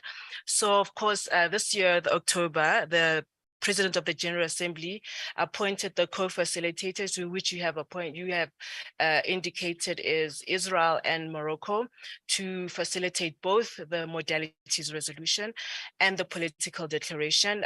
Probably the process will start at the beginning of next year. So we're very hopeful, Morocco being part of the Africa group, will be able to push some of the interest of the Africa group and the African Union position forward. And of course, some of the developing nations. As practice, as the co-facilitators, they do a round of consultations with the member states, and to a certain extent, sometimes with the regional groups as well. So we're very confident that at least some of our priorities will be reflected in the political declaration. And of course, there'll be a round of negotiations where, as practice, as the Africa Group on health-related resolutions or political declarations, we negotiate as a group. So we are very confident that as the text will be revised through informal consultations that will take place from next year, I'm supposed, we'll be able to push some of our priorities in the Africa group. And hopefully, as you're aware, negotiating, you lose some of the positions and you find a compromise. And of course, as the facilitator, they would want a political declaration that is adopted by consensus. So we really do hope that some of our priorities will be reflected in the document. So of course, I think some of our priorities, which we take back from the omnibus resolution on COVID that took place in 2020 in the General Assembly as well, will be reflected in this text as well. And that is the central role of the World Health Organization, the vaccine work, and the need to distribute equitably at all times needs to also be emphasized. And I think this was also spoken about as well, financing, and of course, the debt relief as well. So some of that language didn't really make it as strong as we wanted in the omnibus resolution COVID, but we hope, I'm sure it will be difficult. It's not going to be easy, that we'll be able to find some of that language in this text as well. So there will be, next year we'll have a lot of high-level meetings that will take place during the high-level week. We have the high-level meeting on TB. We have also the high-level meeting on UHC. So it's going to be very busy for health experts in New York. And of course, I'm sure there will be negotiating teams as well. I think as previous speakers have indicated, we have experts that have been in New York for some years dealing with health issues. And of course, there's some new ones coming in. And unfortunately, I will also be leaving. My term has come to an end as well. So, so that is the practice of diplomacy, unfortunately. But I mean, we have our head offices, and of course, the AU is also there guiding us all the way. And so there will be some strong positions that will be pushed through as well. So of course, we do see the importance of also coordinating and working closely with our colleagues in Geneva as well. I think our advantage compared to Geneva is when they're talking about the 47 member states, that is because not all African members are represented in Geneva, while in New York, all 55 members, the 54 are represented. So that is a more of an advantage where we all have a voice in what the process and what we want to see as well. So of course, with what we have and with the high level meeting on the PPR as well, for us, what is important as the Africa group, we do not want to reverse the gains that have been taking place in Geneva as well, especially on the INB. So we need to really be careful. Instead, it should be something that is a build up instead of reversing what has been gained. So as I think that is what we'll be taking forward as the Africa group. So thank you. Fantastic. Thank you so much. And with those words, you're absolutely right. It must be a build up, and it really it's a consensus building exercise. And I really would like to thank all of the members of this panel. And as you're stepping down, I will just, please, you can go ahead. I will just take this opportunity to just share with all of you that South Africa will be kicking with Norway as co-chairs of ACT, it will be kicking off a consensus building exercise next year in February. So please do watch out for that announcement, and that will be a senior technical level meeting ahead ahead of some political meetings to land us really with content there at UNGA. Thank you very, very much. It has been an amazing and fascinating session. Thank you so much.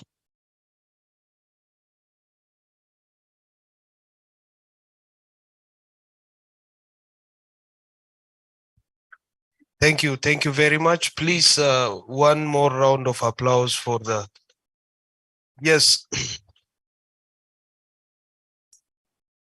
So without further ado, I'm going to go to the next event, or the session of the event, and that will be another panel. And many people were saying, like, why would we need another panel? You know, this is the existing situation that we had. Now we are going to listen to what the future looks like, and for that we have our leaders among us. We have Dr. Benjamin, Dr. MARRIOT, and Dr. Taj, and also Parfait from the representing the government of Rwanda. So they're going to tell us what the future is going to look like, specifically what we would envision to have. But I'm sure that these people will be very short, precise, and succinct, because I know when I work with them, they're very precise. So I'm very sure that they will be precise. So this interesting session is going to be moderated by our brother Steve Kiskai. Steve is a global managing director of Dalberg Implement based on Tanzania. Steve currently works in various sectors, including health, agriculture, youth, employment, and climate change, predominantly supporting government and other clients. His work mostly involves leading teams that drive systems change and capacity building by embedding in client spaces.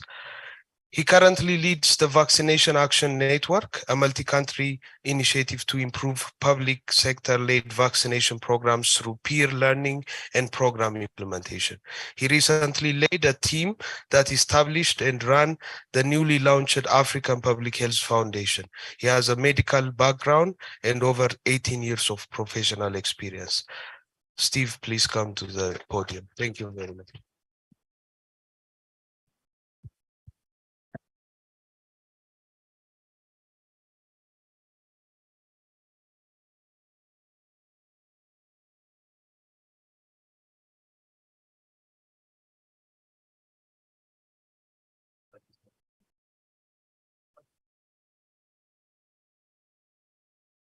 Yeah, this is good. All right. A bit of a start there with tech issues, but thanks for the intro, Noah. And honorable distinguished guests, Your Excellencies, members of the Diplomatic Corps. We'll try to make this very fast because I know we're in between the networking session that's already a bit delayed. So let me call up our panelists again, Dr. Benjamin, MARRIOT, Taj, and Dr. Parfait. Please take your seats.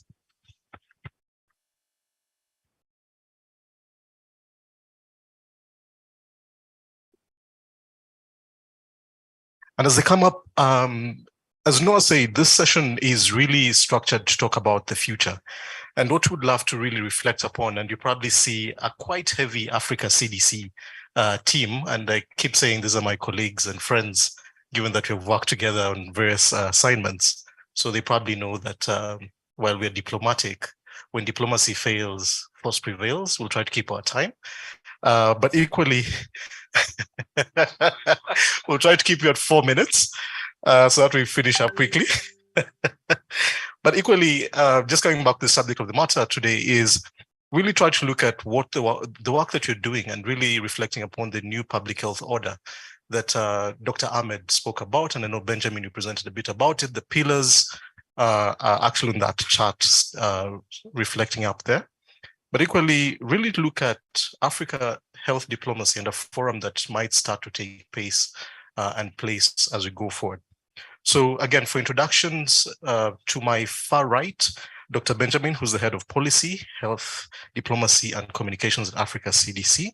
Next to him is Dr. Parfait from the Ministry of Health in Rwanda, who is the head of Department for Planning, M&E, and Health Financing. Next to him is Dr. Taj from Africa CDC, He heads the Public Health Institutes and Research. And lastly is Dr. Marriott, who's the Senior Regional Engagement Advisor at Africa CDC. Welcome, panelists. So we'll start off with you, Dr. Benjamin. So the new public health order, which you presented about, 5 pillars, quite ambitious, but in achieving it, we have to think about our existing diplomacy platforms and how we need to evolve them. So from your perspective, and to make sure that this is achievable and implemented, how is that space going to shift over the next couple of years? No, thank you very much.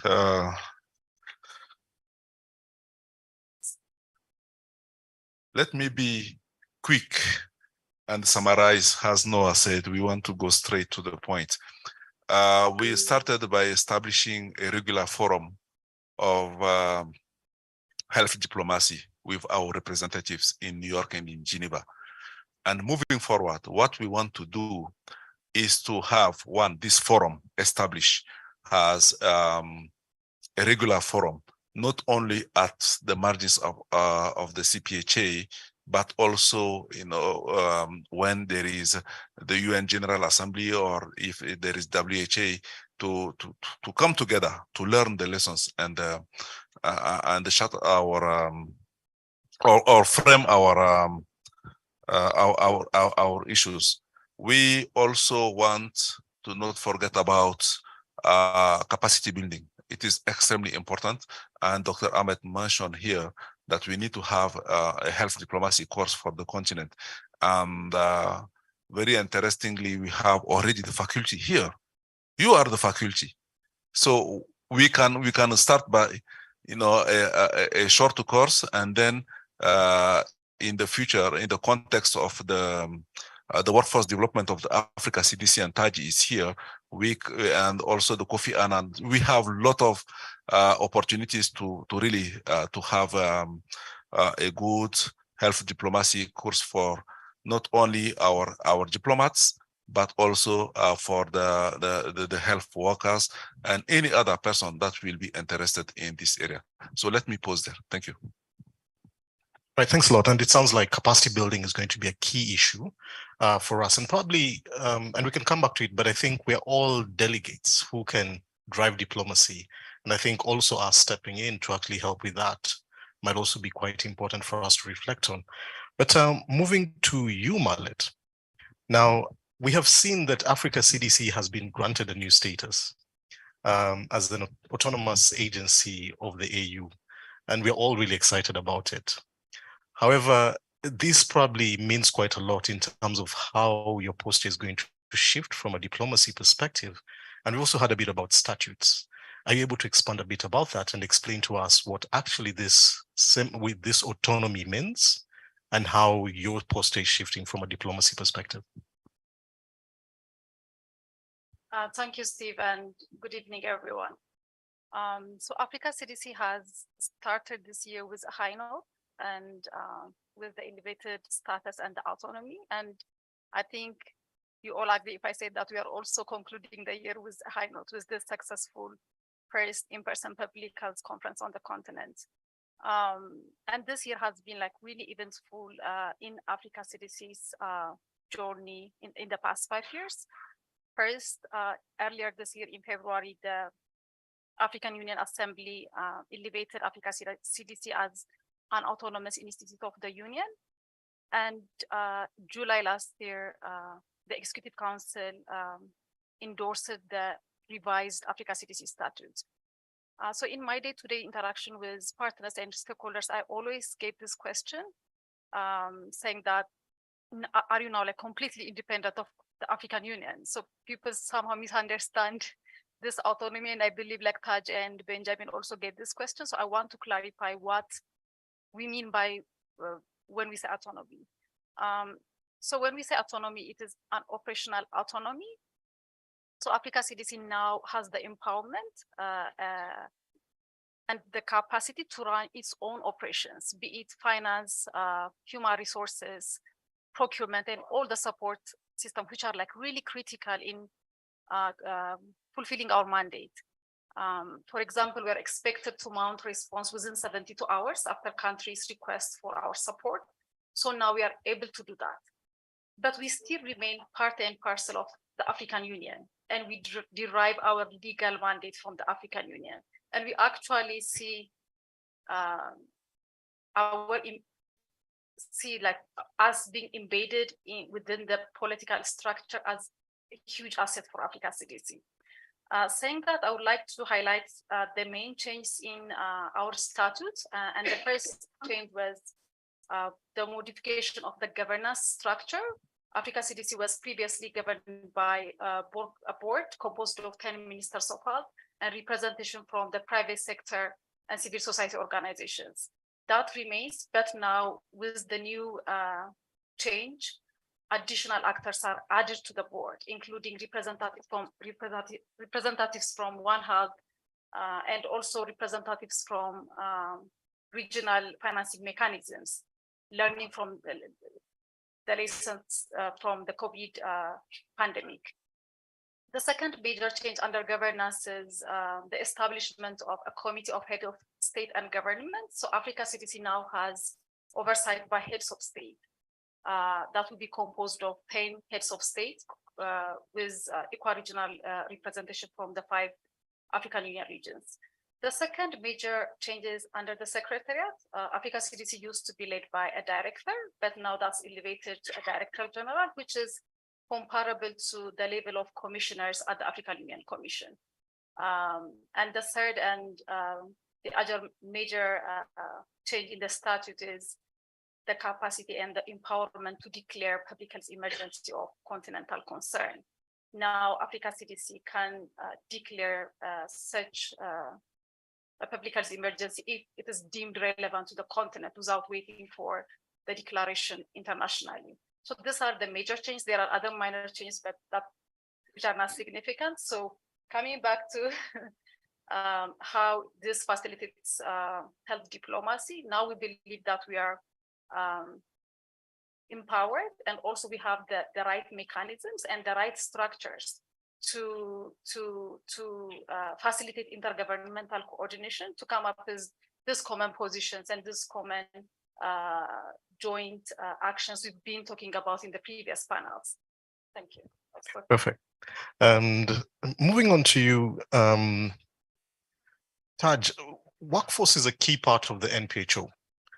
And I think even getting through the CPHIA over the last couple of days, Dr. Ahmed has been talking about how we empower our workforce, and even beyond just the opening.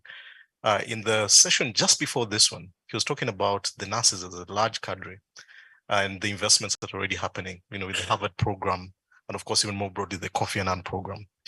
Now, it's been a long-standing challenge from a healthcare workforce, but we know it's an opportunity to actually increase employment as well. But as we look at the workforce from from an African perspective, we have an opportunity to strengthen our diplomatic ties. But we've also seen a lot of tension where we share workforce, or even when migration of workforce happens. It could be a compensation issue, a brain drain issue. Now, if you reflect from that perspective, how are you looking at some of the diplomatic solutions to continue to strengthen our workforce from an African continent perspective and resolve for the existing challenges at the moment? Thank you so much. It's true that workforce is a core component of the new public health order. And for me, if you look at all the 5 components, none is attainable without a fit for purpose workforce. Number 2, we have also learned from the COVID-19 pandemic that without a fit for purpose workforce, there is no way you can come out of the current pandemic, neither can you effectively and efficiently prepare for the next one. It's also true that retention is a major issue as far as the continent is concerned.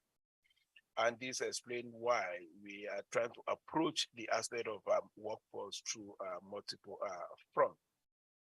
One is to make sure that the approach to workforce should bring all the relevant sectors on board. The current arrangement is such a way that the users of the workforce, the Ministry of Health, does not have a strategic way of communicating with the producers of the workforce. The producers, meaning the Ministry of Education, and the producers of the workforce does not have a strategic way of engaging the people that provide the necessary support in terms of recruitment, in terms of retention, in terms of salary, talking of, and even in terms of placement, talking of ministries of labor and productivity. And again, in terms of salary, you have ministries of finance. So today we're talking of retention, we're talking of brain drain, we're talking of lack of workforce, but yet we have a lot of field epidemiology that have been trained, but yet they have not been absorbed into the system, So I think we need to have a situation whereby all the relevant sectors need to sit down, and agree on how do we ensure that all these relevant sectors, they communicate to one another in such a way that what is produced is appropriately placed, is appropriately, you have a very clearly defined career path, which we incentivize these workers to stay, and also come up with a way to make sure that the remuneration, the salary is what WHO described as a living wage. So that is one. Number two, we know that we know where the drain, where it's going. We know that it's going to be global north. And we also know that where it's going, they're also the major donors or funders when it comes to, supporting the various workforce development agenda on the continent.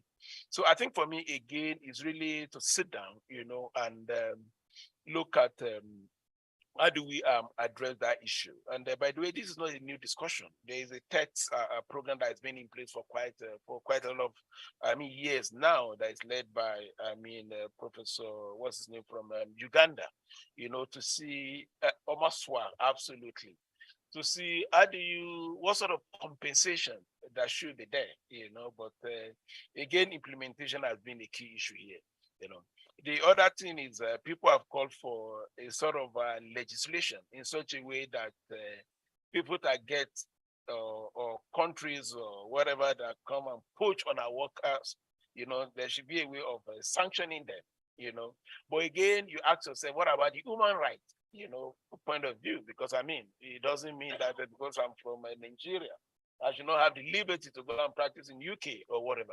So there is no straightforward answer to this, but I think for me, we need to sit down with the relevant sectors, need to come together. The partners, which also fit into the last component of our new public health order, respected and action-oriented partnerships. So we need to sit down and collectively agree on how do we govern that space of workforce development. So I think that is really, for me, my submission. Thank you. Thank you, Taj. And I think a key part of that is financing as well. And maybe that's the absorptive capacity that we're lacking, because we cannot pay some of these salaries and wages, which actually is a good segue to you, Dr. Parfait. Because Rwanda has actually been identified as a champion on healthcare financing.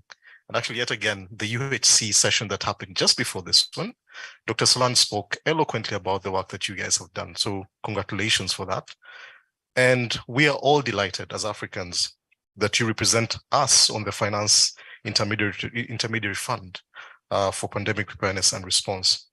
Now, looking at all this and reflecting upon how to increase financial resources for the 5 pillars of the new public health order, what needs to be done? Because we're also hearing, I think it was Vivian who was on call saying that debt is probably not working. We've seen a bit of apathy of countries stepping forward to take debt.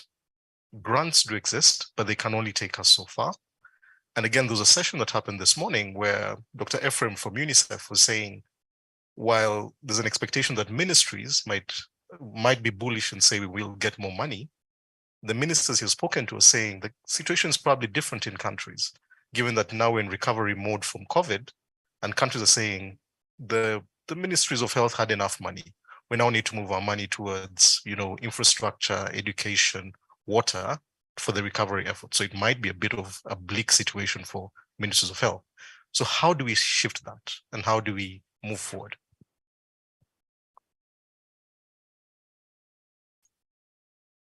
Thank you very much, Steve. I think I'll go straight to the point. First of all, I want to acknowledge that the new public health order will boost the region integration, coordination across the continent. So in the matter of the financing, I think 5 years ago, there's been that kind of commitment from the EU, the Africa Leadership Meeting, where countries have committed to increase the domestic financing for health.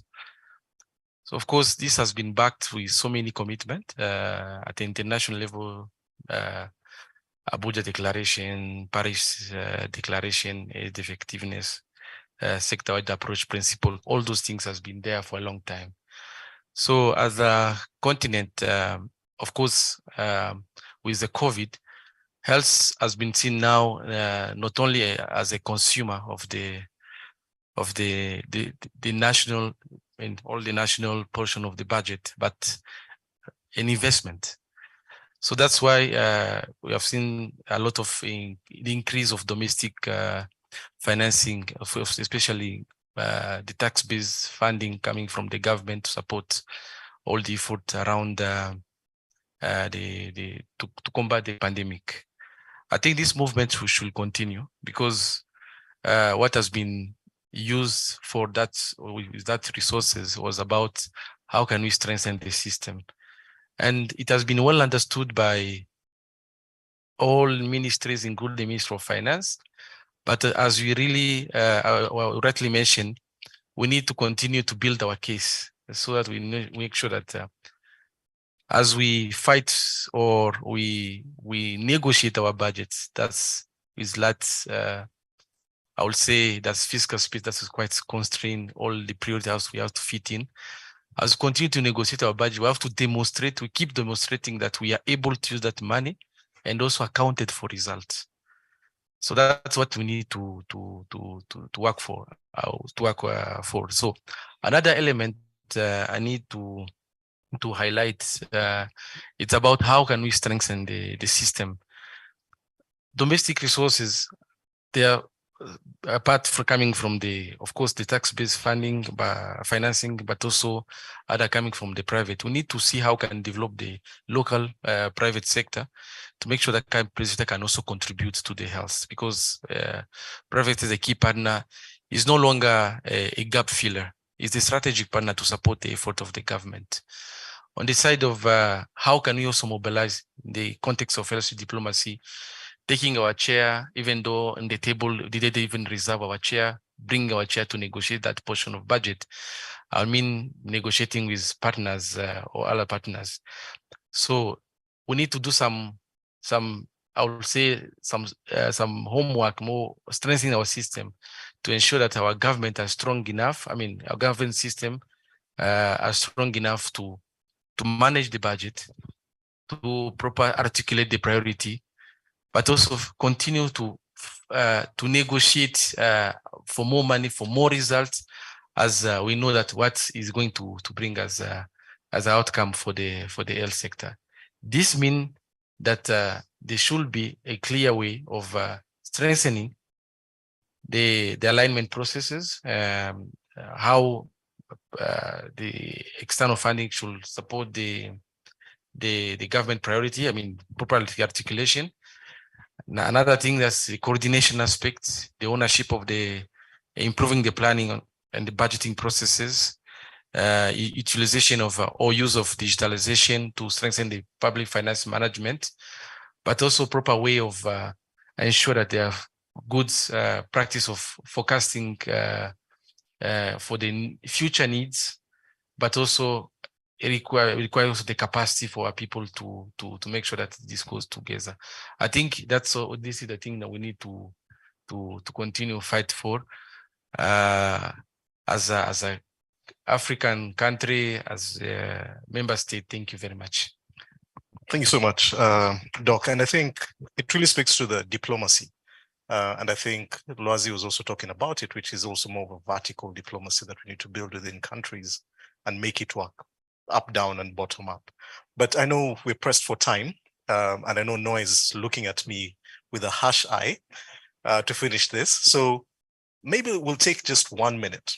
I know we were rushed in terms of our responses, but I'll give you 1 minute to make your closing remarks or maybe your reflections or a call to action. And I'll start with you, Marriott.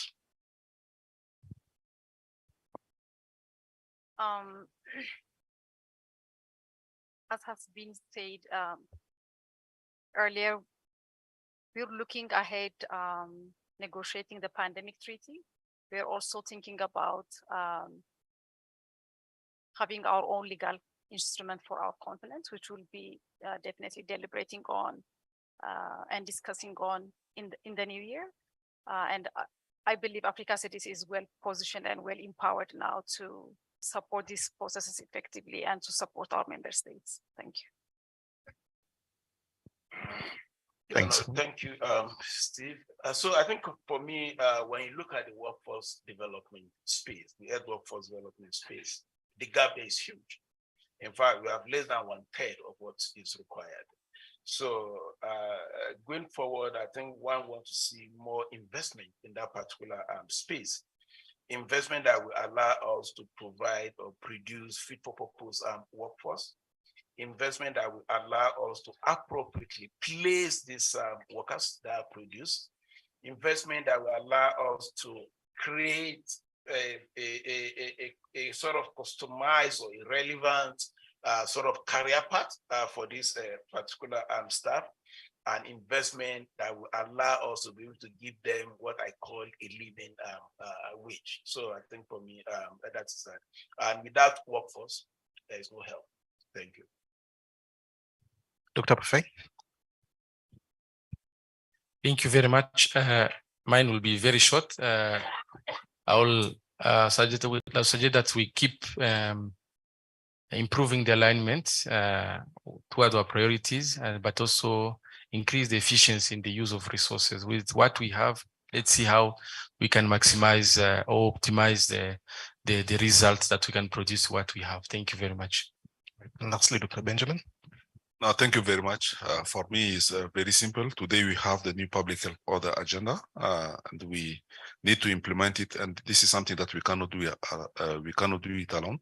We need, this action-oriented partnership, not only here within the continent, but also with our external partners to implement it and move forward our public health agenda in order to ensure and safeguard the health of the continent. Thank you. All right. So to sum it up, I think we're saying the future is bright. There's a lot to do, and I think diplomacy sits at the very center of it. We need to build our capabilities to get it done. I think we need effective resources mobilized, but Africa CDC has taken a different direction now that actually allows us to work very strongly together to achieve it. So I would like to give a vote of thanks to our panelists, a round of applause to them. Thank you for keeping time. And as we walk off this stage, I'll hand back to Noah. Thank you so much for engaging with us. Thank you. Thank you so much, Steve. And thank you so much, our distinguished speakers of the panel. And it was such an interesting panel. Now I'm going to announce the next session. There is another session. You think that you're going home? No, you're not. You know, the real diplomacy is going to start now on the corridor. All right. So we're going to have a reception in the corridor where you can exercise diplomacy. We have Excellency Ambassador and so many diplomats with us. So it will not be difficult for you to do it. So before I do that, I'm going to ask Dr.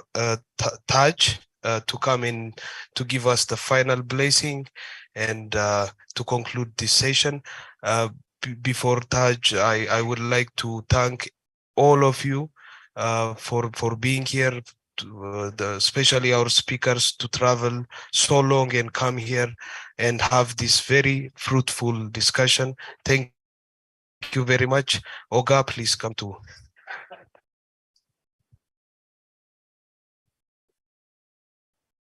Amaseginalo Ato Noah. Colleagues, ladies and gentlemen, on behalf of Africa CDC leadership, I really want to thank you for coming. It's really been a very brainstorming session. A lot of us, we've learned so much of what is going on and what is happening as far as the health diplomacy space is concerned. We know that this is a very critical period as we negotiate in terms of revision of the IHR, as we position ourselves strategically as far as the pandemic accord is concerned and other related instrument.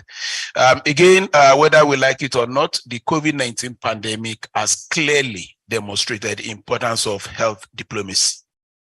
I remember, at the outset of the pandemic, the continent didn't have what it takes to get what they call a diagnostic kit. And if you cannot diagnose what is happening, how do you respond? And I remember how Africa CDC had to engage the head of state and our private sector.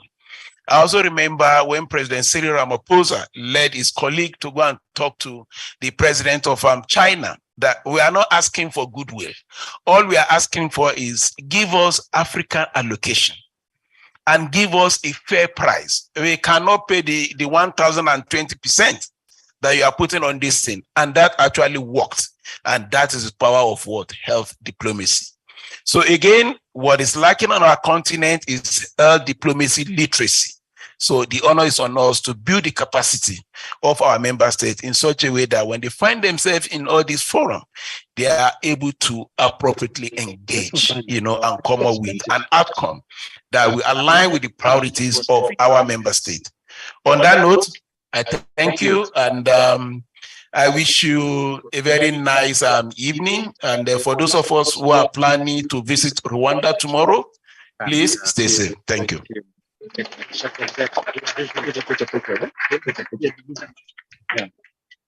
Thank you. We have a group picture. Let's have a group picture because this is the first symposium.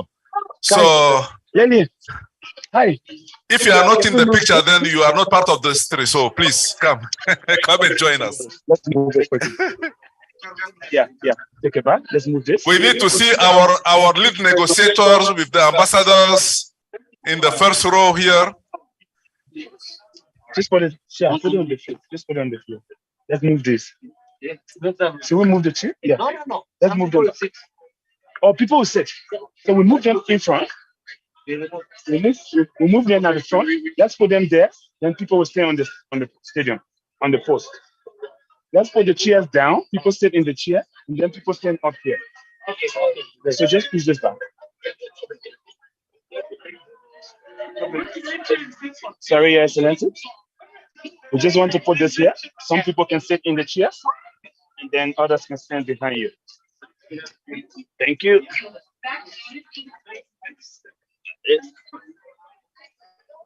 Let's bring it forward. Sorry, Your Excellency. Yeah. This one.